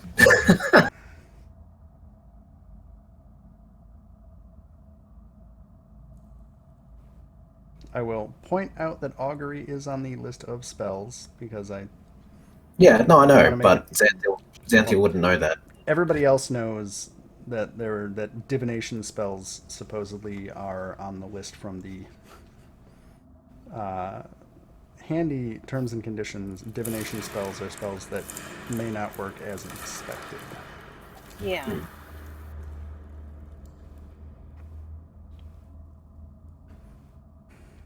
Well, my spell gave me some rather unpleasant insight into what would happen if we went down there.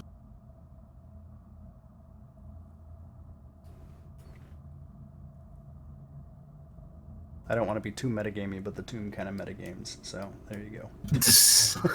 Fair enough. Well, you know what? She'll cast Water Walk on everyone that she can see anyway, because that should be 1, 2. I think it's Under. good. Yeah. Yeah, it's under 10. It's fine. Because the Zorbo's not actually here, so just get rid of that. It's here in spirit, man. Why are you going to be like? Okay. There are, wait, 1, 2, 3, 4, 5, 6, 7, 8, 9, 10. If we include the zombies, there's actually 11 creatures here. Right, but Kellet can fly. Yeah. And so also- can Barry. And Xanthiel is like fucking 9 foot tall on account of being a centaur. I'm going to say the airspace, just that you can see there, is about 2 feet. So I don't know. Barry could fly high enough. Yeah. Kellic would be smacking his head on the roof. I'm just going to say, Kellic, I don't think you can fly in there. I was figuring that. I think you're, what, like 6 feet tall? I'm going to assume that for anybody, you're basically going to have to crawl on water, not walk on water. Well, you're saying he can't? He could have taken that as a challenge. Then what? Yes, please do an athletics check to see if you can fly in a 2-foot space. Actually, no, don't make an athletics check. You will fail. Oh, The DC is 35. Jesus. So it doesn't matter. I guess if you... Wait, that's not impossible. Yeah. I don't know. No, you can't... Kellic can't fly there.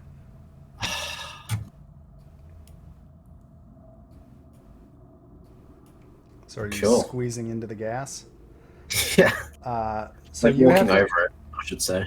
I would just like to paint the image of a centaur that's about 7 feet tall, kind of like Clambering over a stone chair. side crouching into this space. So the gas smells very bad. It smells kind of sulfurous. Oh. But aside from it smelling bad, you don't notice any effect as you get into the gas. Interesting. Oh, do I need to give you light? There. No, I can see. I was just having Oh, a it's look around. not- yeah, I'm just... Oh, I know what the problem is. I know what the problem is. I have to give everybody observer on you. Because nobody else can see what you're revealing.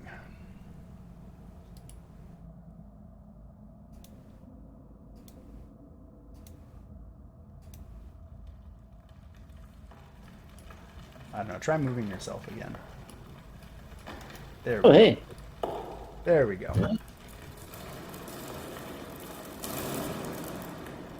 So as you scuttle about on top, the ceiling kind of varies in height, but the water is flowing from south to north-ish.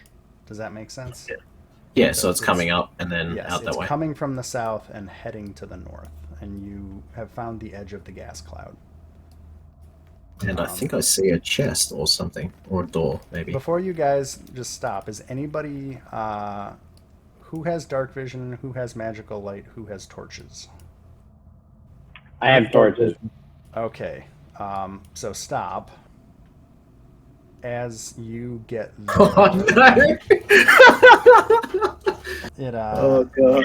Hawkins' character have a freaking burning mace? it It's doesn't. magic. It's It's not it's a actual fire. magic fire that doesn't actually burn. It just provides light. It looks like it's on fire. Yeah, Oh my god.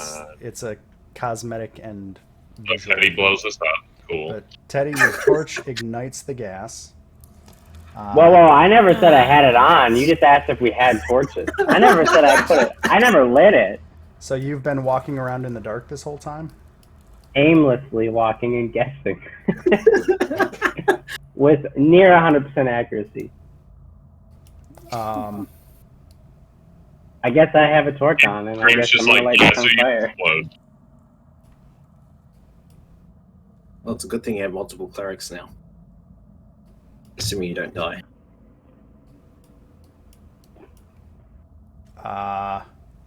I mean, I thought we lit a torch for you earlier, but I could be wrong. I mean, I believe- no, I think I have a torch believe on. I might have lit a torch. I don't know if it I was this know I dungeon or the gave- previous. A ton of torches too. So. I think. Well, I thought Teresa had cast.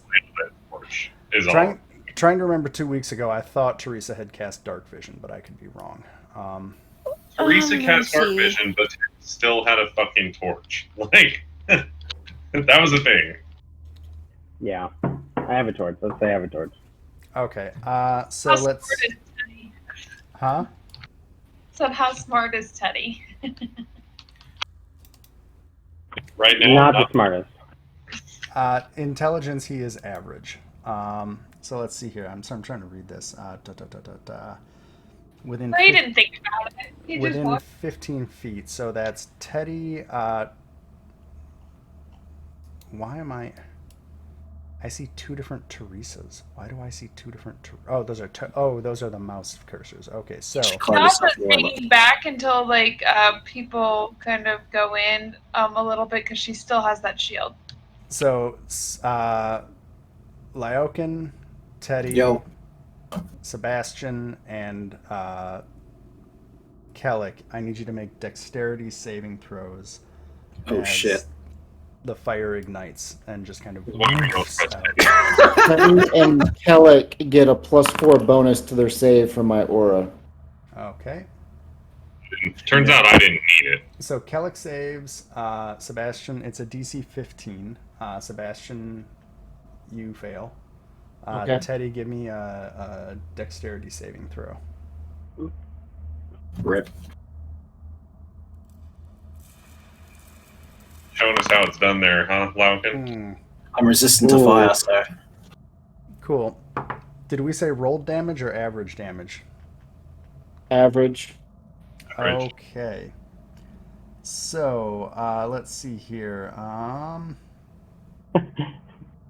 It's 22 on a failed save or half damage on a successful one. So I think anybody who's not fire resistant. Oh my gosh. Well, Kellic, you passed, so you take 11. So And I then take everybody 11 else as well. takes. Trap. Huh? It count as a trap. I mean, my gut reaction is no. It's not like it. Okay. I I don't had know to what. ask. I know. There are definitely many traps. I would say the cloud of gas that you can see is not really a trap. It's also not actually a trap. It's just an environmental thing. The obvious thing when it smells like sulfur to not walk into it with fire. For what it's worth, it's actually just, it condenses out of the water. So the water itself is just sulfurous. So yeah. Yeah, I think Teddy, that's 22 for you. Oh, And then Vaha! Xanthiel, it's 11. Resistant. Yeah. Okay. I need to make your token show resources, hit points. This is what happens when I create a character. I also don't see a name on that token. Yeah, it's because I made it Neither. earlier tonight, and I didn't do all the defaults that I usually do. Always for everyone. Update token. There we go. Okay. Thank you. But the gas is gone, so that's good news. Yeah. Um, Wait, where is listen, now we can easily walk through it. I've done a service.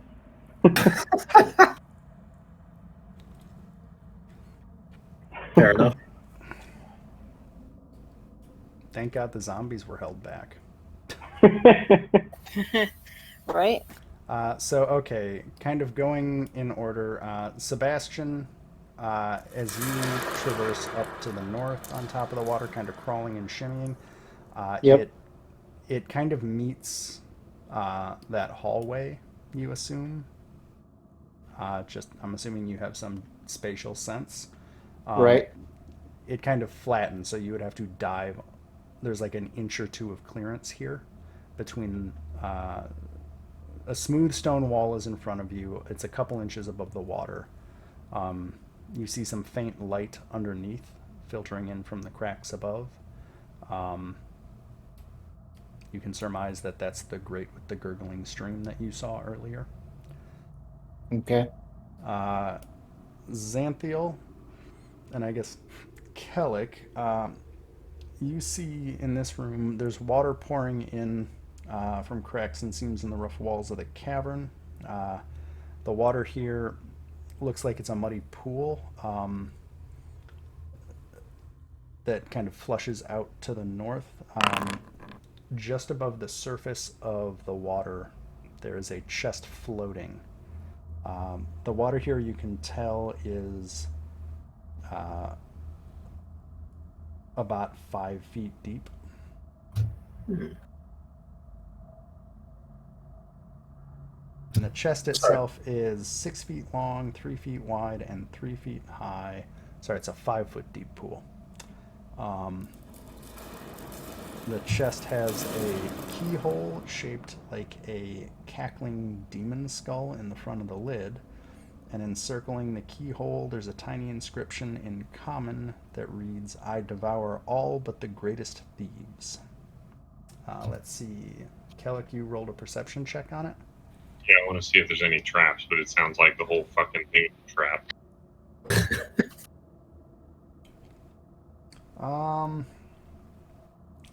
It does not appear to be trapped.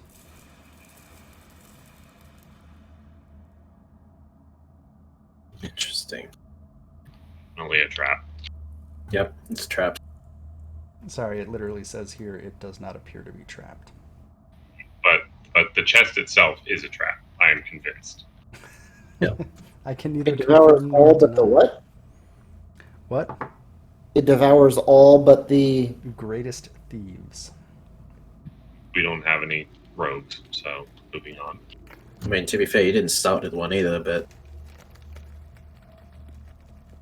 What? You didn't start with one in the party, but I think Sarath, despite being a druid, could still fill it in, kind of. I would assume that you'd. Sorry, go on. Oh, Yas is just gonna see if there's other people there because she still has her shield. But when she comes to check, the shield is in front of her, like facing towards the room. But she's turning back to look to see if there are people down there. Make sure she doesn't accidentally. Yaz is just dancing around trying to point this shield away from Basically, anybody. but she also does not want to give up the fucking shield. This is going to be a really fucking interesting metagame until some shit that we actually need get destroyed. Can't you, like, put a cover on it or something? So that it, and then, like, take it off when you need to? So when we look at this chest, what is it made of?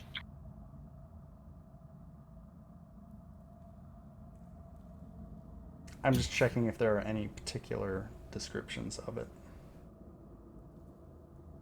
I would say it looks like it's made out of very heavy wood with iron banding. So it's a very heavily reinforced chest.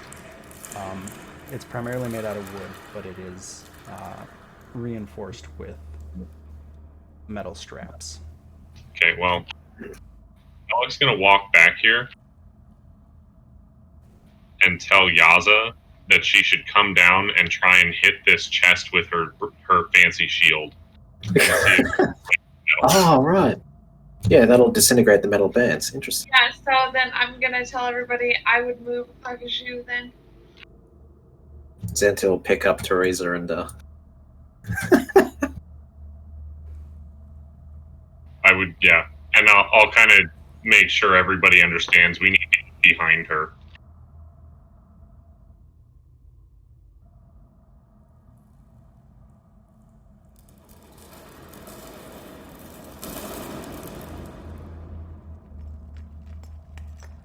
I was going to fabricate something, but yeah, that'll absolutely work. Because that doesn't eat up 4th level spells.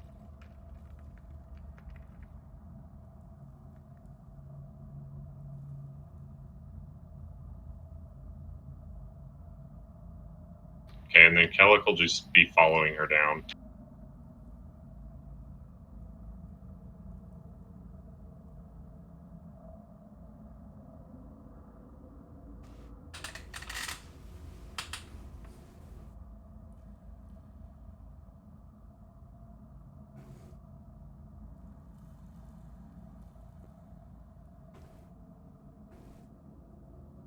Okay, so Okay. Anybody else coming?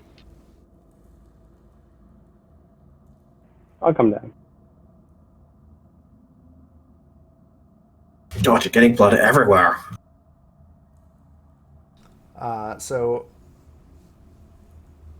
Yaza, how do you want to use the shield on the chest? So basically, I'll walk up. When I'm walking up to it, I'll just notice if I feel any of that like vibration happening, like I did like before, but being on the opposite side of the shield. So do I feel anything like that, like it attracting me to it, or not really? You feel some tugging. I think that's an interesting situation because the metal on the chest and the shield are definitely interacting a bit as you hold it in front, but it's kind of like immovable force, or that's the wrong. Immovable object meets an unstoppable force. Yeah, there we go. I can speak the English. Our English much good. Yeah. So there's an interaction happening as they're facing each other, and that is what you feel as you hold the shield up to the chest. Great. So then when Yaza feels that, she'll be like, okay. And and I'll just ask if there was anything like inscribed on the chest or anything we want to say that was on the outside. Yeah, the outside of the chest, around the keyhole to the chest, says, "I devour all but the greatest thieves," in common. Okay. Yeah, I was just asking everybody else if there was Oh, anything. sorry. That, yeah, like, just because Yaza doesn't know. Because Yaza's gonna walk up to it basically and just put the shield towards it unless somebody tells her like, no, there's something really important. Kellic's just like, come on and smack Do it it. already. I'll just bring the shield up to the chest where the keyhole is, especially, but they get the iron bands and all that stuff too. So as you are you gently doing it, or are you hitting it, or what are you doing? No, I'm not hitting it. I'm just Okay. bringing it up to it because I've noticed that you don't really need to do much. Yeah, so the iron bands around the chest when you touch them, those definitely kind of disintegrate into dust. The lock itself, as you touch it, seems to rattle a bit as you put the shield against it, but it does not dissolve the lock.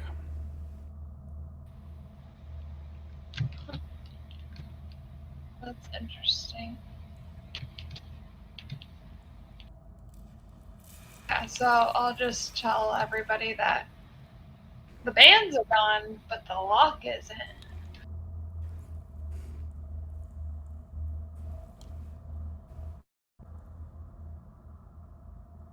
fall out of the...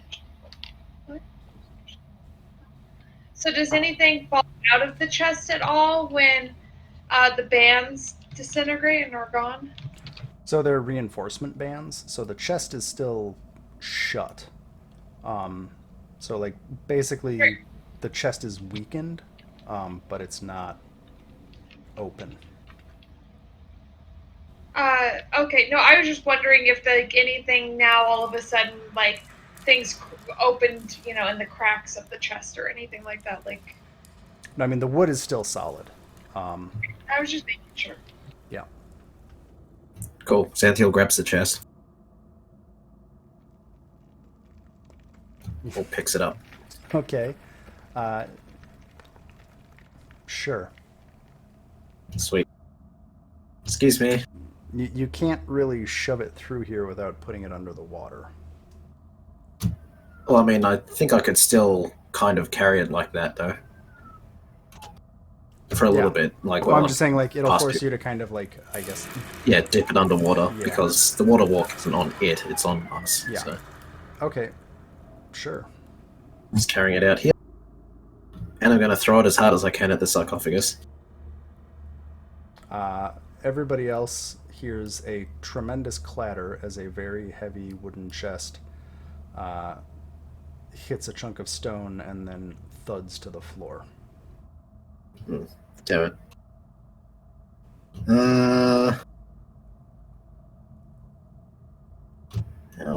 Oh, I got heat metal. Forgot about that.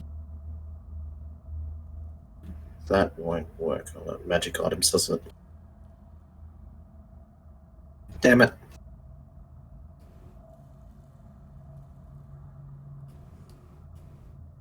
The chest itself, did it take any damage from getting thrown? Or, like, the wood is still mostly intact? I'd say no, it didn't take any damage. Like it thunked real hard, but I guess you could try doing like, I don't know. Yeah, I'm gonna say no. Can I break it with, like, a mace? You can attack. Or break it a with chunk off mace. it? You can make a mace attack on it like you would attack any object.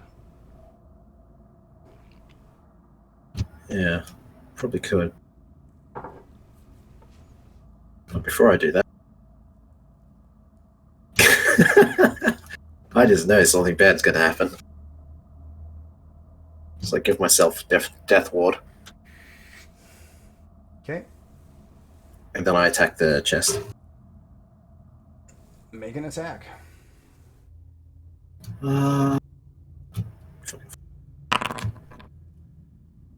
You hit it and whack a good chunk of the wood. It does some damage, but the chest is still pretty much intact. It is a very sturdy chest. But you have Yeah, keep going 6 at it. damage to the chest. Are you just gonna? Yeah, you do. Just more keep damage trying to take a corner out of it so I can at least see what's inside, or at least make a hole.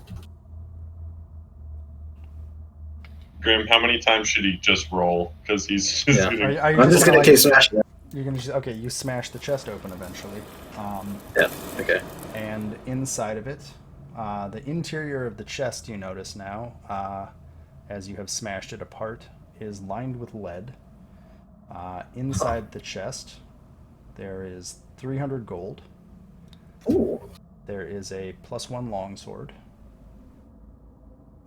Yes, sir, I want that.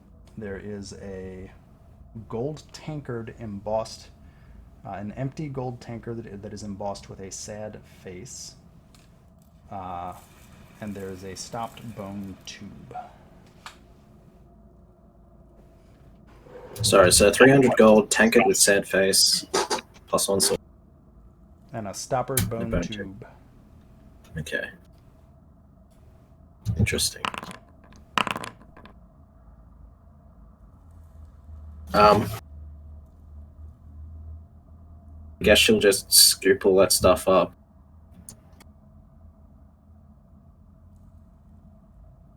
And I guess And toss there is a lock. you carry the chest, but the lock is not broken. To be fair, Xanthiel. Yeah. So wait, does this mean that Xanthiel is the best thief? I Kind of. Yeah. depends on definition of thief. I don't know. I mean, by the definition of that lock. Clearly better than Seraph. Yep. I guess most modern heist movies involve explosions, so sure. Demolitions expert has arrived. Yeah. She'll toss the sword hilt first towards Yaza. So you'll probably get more use out of this than me. And she'll say, "Thank you." Now you have a magic weapon, Yaza. There we go. Huzzah. Because I did not realize that you didn't have one. I have identified, didn't I? Yes. I want to know what that tankard is. Yeah, that's what I was. Does identify show anything for that? Yeah, so it is a Oh, it's a ritual. tankard that when it is filled gets a happy face. What? Is that? That's amazing.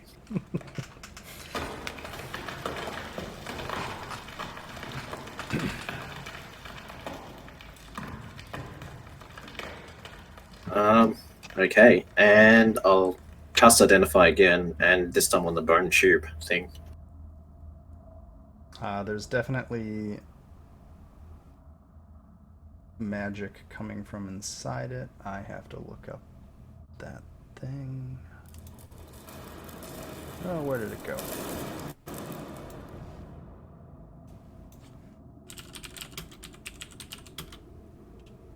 Oh, identify, man? Are you casting identify on the tube? Yep, as well. So It's a ritual, so I can just the- keep casting it. The tube is not magic. It is a bone tube. Sorry. Oh, okay. No worries. It has a stopper in the top.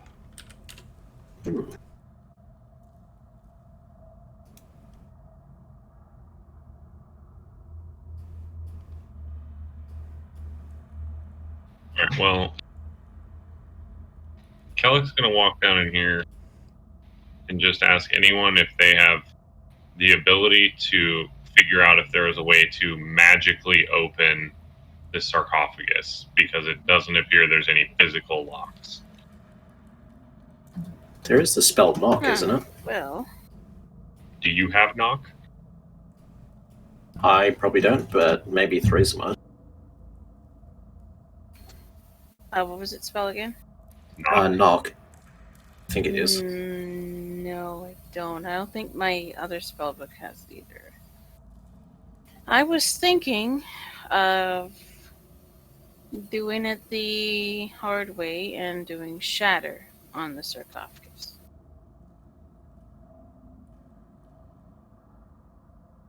It's not like we're keeping it. Don't we have somebody that can stone shape? Oh, but Kind I of. guess we also got a warning for the tomb that it doesn't necessarily work the same, so maybe not. Oh, yeah. Yeah. Oh, Are you staring at the fountain, Sebastian? yes. Are there any coins in the fountain? Or anything else remarkable about it? Magic fountain. A large fountain crusted with moss rises from the middle of the circular room. There are 3 marble maidens standing in the fountain, holding pitchers out of which water flows. The fountain is just full of water. Neat. To fill up our new tankard.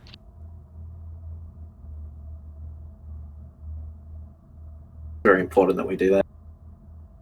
You gotta have it smiling. Xanthiel takes her water skin and fills up the tankard. Is this plain the water? water skin? Yeah, she had a water skin. Is this And- plain water though? Yeah, Did it's clear water skin. people go over this way last week? I don't. We've not Oh, gone no, up. we didn't go that way, did we? No. You guys looked over there, but that's as far as you got. You guys went over there, and then came back because somebody activated who's the that? shadow demon. That's a dead shadow demon. Ah, That was inside the maw at the beginning of the thing. Where are you, Kellic? Okay. Beyond the description I gave, you do not notice anything in this room.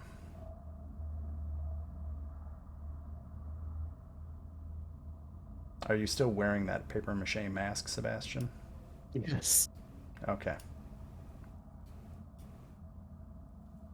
You guys realize the paper mache mask is what made Xanthiel not mobile or completely immobilized and didn't know where she was, right? Yep. And you guys just like voluntarily slap those bitches on without doing any homework on them, right? Realize that? So I think Yep. Teddy and Sebastian this? have the masks on, right? Correct. Okay. Yeah. What's this skull thingy here? Is That that looks dead or- like a weird dead version of Yaza, Huh. with much of its head chopped off.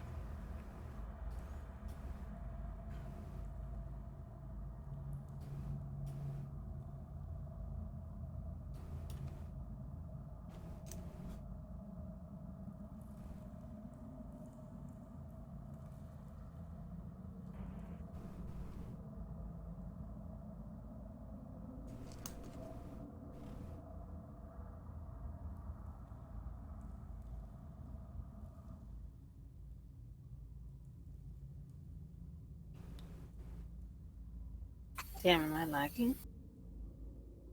I'm just kind of Um, walking around.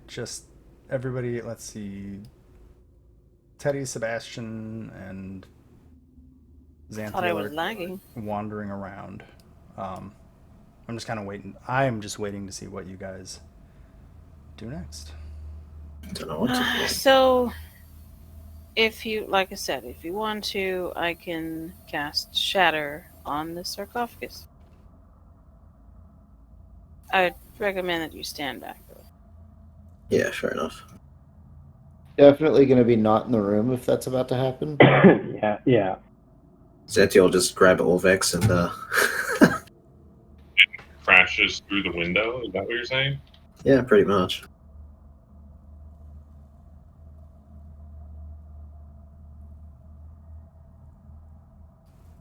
So you're breaking the crystal pane. Oh, is that? Oh, okay. Whoops. That's a window. Oh, Rip. Well, I That's guess I what I'm did. saying. well, I guess it's broken now. Yep. Okay, it is broken.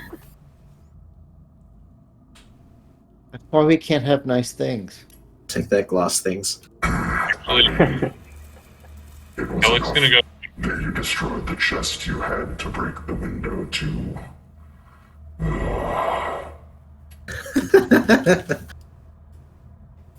We needed some fresh air, disembodied voice. It's coming from here, isn't it? The voice, it Yeah. comes from. It's just reverberates through the dungeon, Okay. basically. Kellic, before she casts Shatter, is just gonna like shoot one of the eyes on the shield and see what happens. Sure.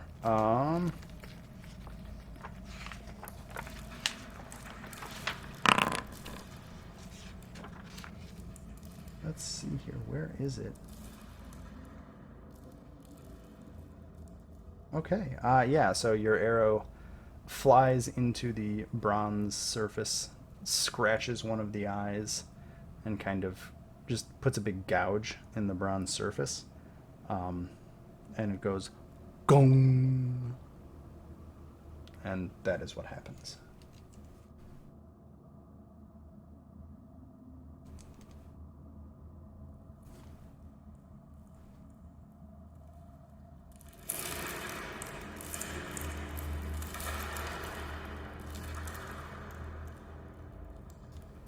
Okay, Well, so I got that.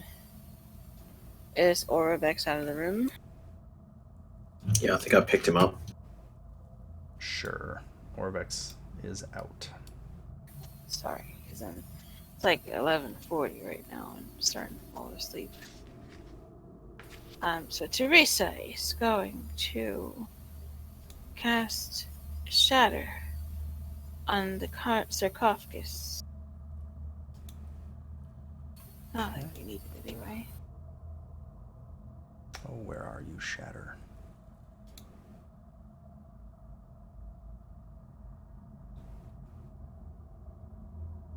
Ah!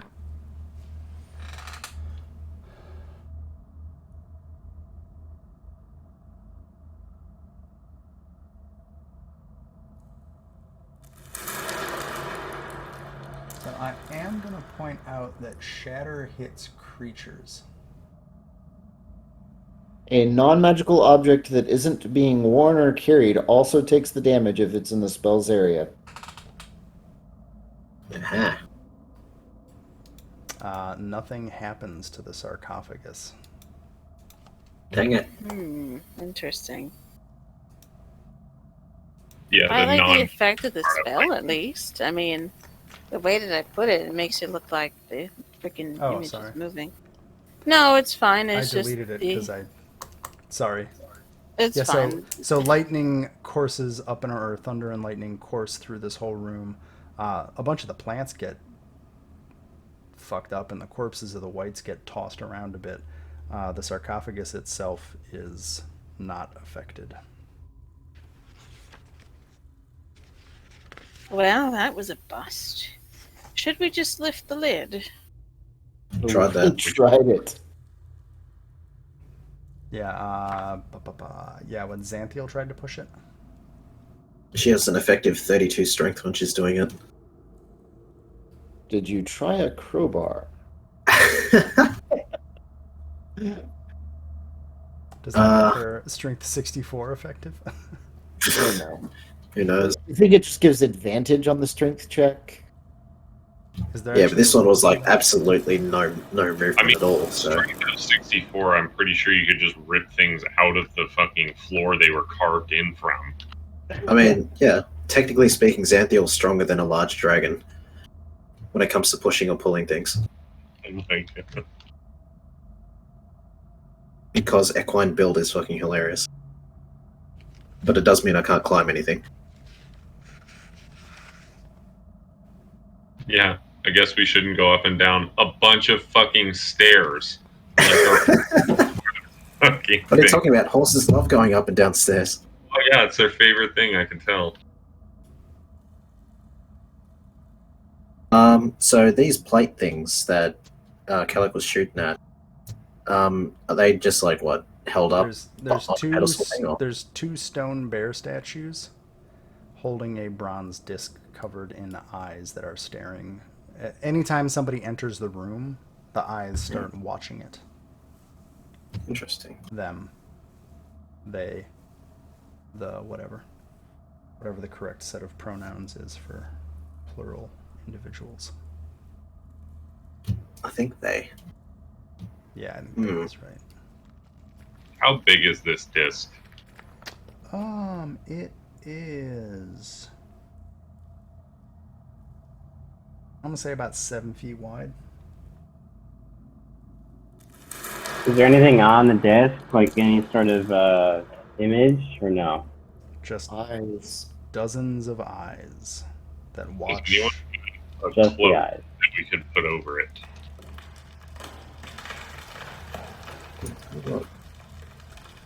Oh right, I remember. Xanthiel stole a chest a while ago. And then smashed it to little tiny itty bitty pieces. No, she like from her journeys before reaching over, she managed to steal a stone chest because none of the group could pick it. So she's like, you know what? I'll just keep this then.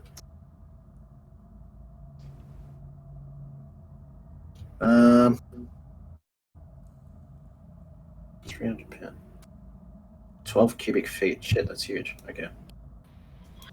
If I look at the shield and I watch the eyes, can I do an insight roll to see if they're like trying to discern something, or if they're aggressive, or if they're defensive, or trying to insight roll an inanimate object. I realize this, but it's not quite. So basically, it just looks like they detect movement when something comes in the room. That seems to have activated the whites. At this point, they're just still watching. I put Xanthiel where a sixth white would have been, just to have a way for Xanthiel to be in the tomb. Investigate the chair. So don't necessarily read anything into how Xanthiel was there, into how to solve the trap or puzzle or whatever, if that makes sense. I deleted a white and I was like, oh, I'll just put Xanthiel there with a mask on instead of a white with a mask on. And she was, for some reason, comatose. But I made all of that up about 5 minutes before the game because I had to come up with a way for Xanthiel to be in here. Wait, quick question about the sarcophagus. Has anyone... So who's tried to open the sarcophagus again? Xanthiel. Teresa and Xanthia? But so you guys aren't... Nobody's wearing... Has anyone with the paper mache mask tried to open it? I don't think so. I mean, some of us are still wearing the mask. It just means that it's just Sebastian and I wearing the mask? Yeah. That's what I remember, yeah. By the way, I'm doing investigation checks on all the chairs.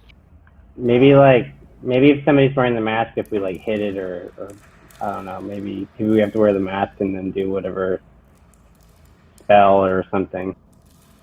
Then you do the hokey pokey and to learn yourself about? Exactly. That's what it's all about. We have to do a choreographed dance. All right, well, fine. Here, let's push on the lid. Okay. You guys are able to, with a little bit of effort, remove the lid from the sarcophagus. Inside, there are the bones of a Zorbo lying in a dusty pile, and there is a ring of protection, or I guess a ring that looks like a ring of protection.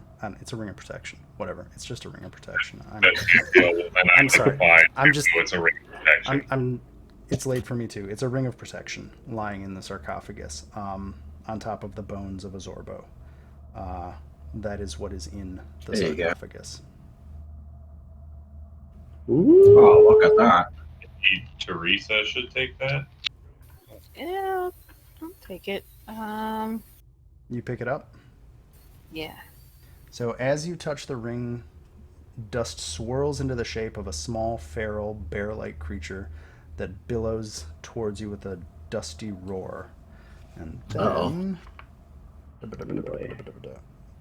No, there's not a fight. Oh. Just something happens. So you hear a voice in your head, and it is... Oh, of course they didn't actually write it for this section. Gosh darn it. The one tomb that they don't write it for, and I didn't catch it. You hear a voice as you pick up the ring and hold it, and the voice is asking, let me in. I can help keep you safe in this tomb. She narrows her eyes. There's a voice talking to me now. It is wanting to be let in. Well, first off, do you accept or resist the offer? Well, she'll ask it a question. You have to decide immediately. Okay. She will accept. Okay. She'll take the offering of power. So now I have to explain a fun subsystem in the tomb, and then this will probably be where we stop for the night after I explain it. But you have just been possessed or inhabited by the spirit of Obo'laka. You gain a flaw. The flaw for Obo'laka is that you are risk averse and a slave to routine. You also gain a power. Obo'laka allows you to attune to one additional magic item. So there are 9 spirits in this tune. Each one comes with a flaw and a benefit. To be a little metagamey, the game assumes that you will accept the spirits one way or the other. Most Can you accept more than one spirit? you cannot. You can have. You can. So I'm just going to read some of the rules just so it's clear. So a trickster god never willingly leaves a host, but its spirit is forced out if the host dies or leaves the tomb. If you use the normal like ways to get rid of curses or stuff like that, that also works. The trickster gods can also fight over someone. If you want to pick a different one, they will fight over who gets control. Whatever happens, if you force a trickster god spirit out of yourself, that trickster god cannot re-inhabit you ever again.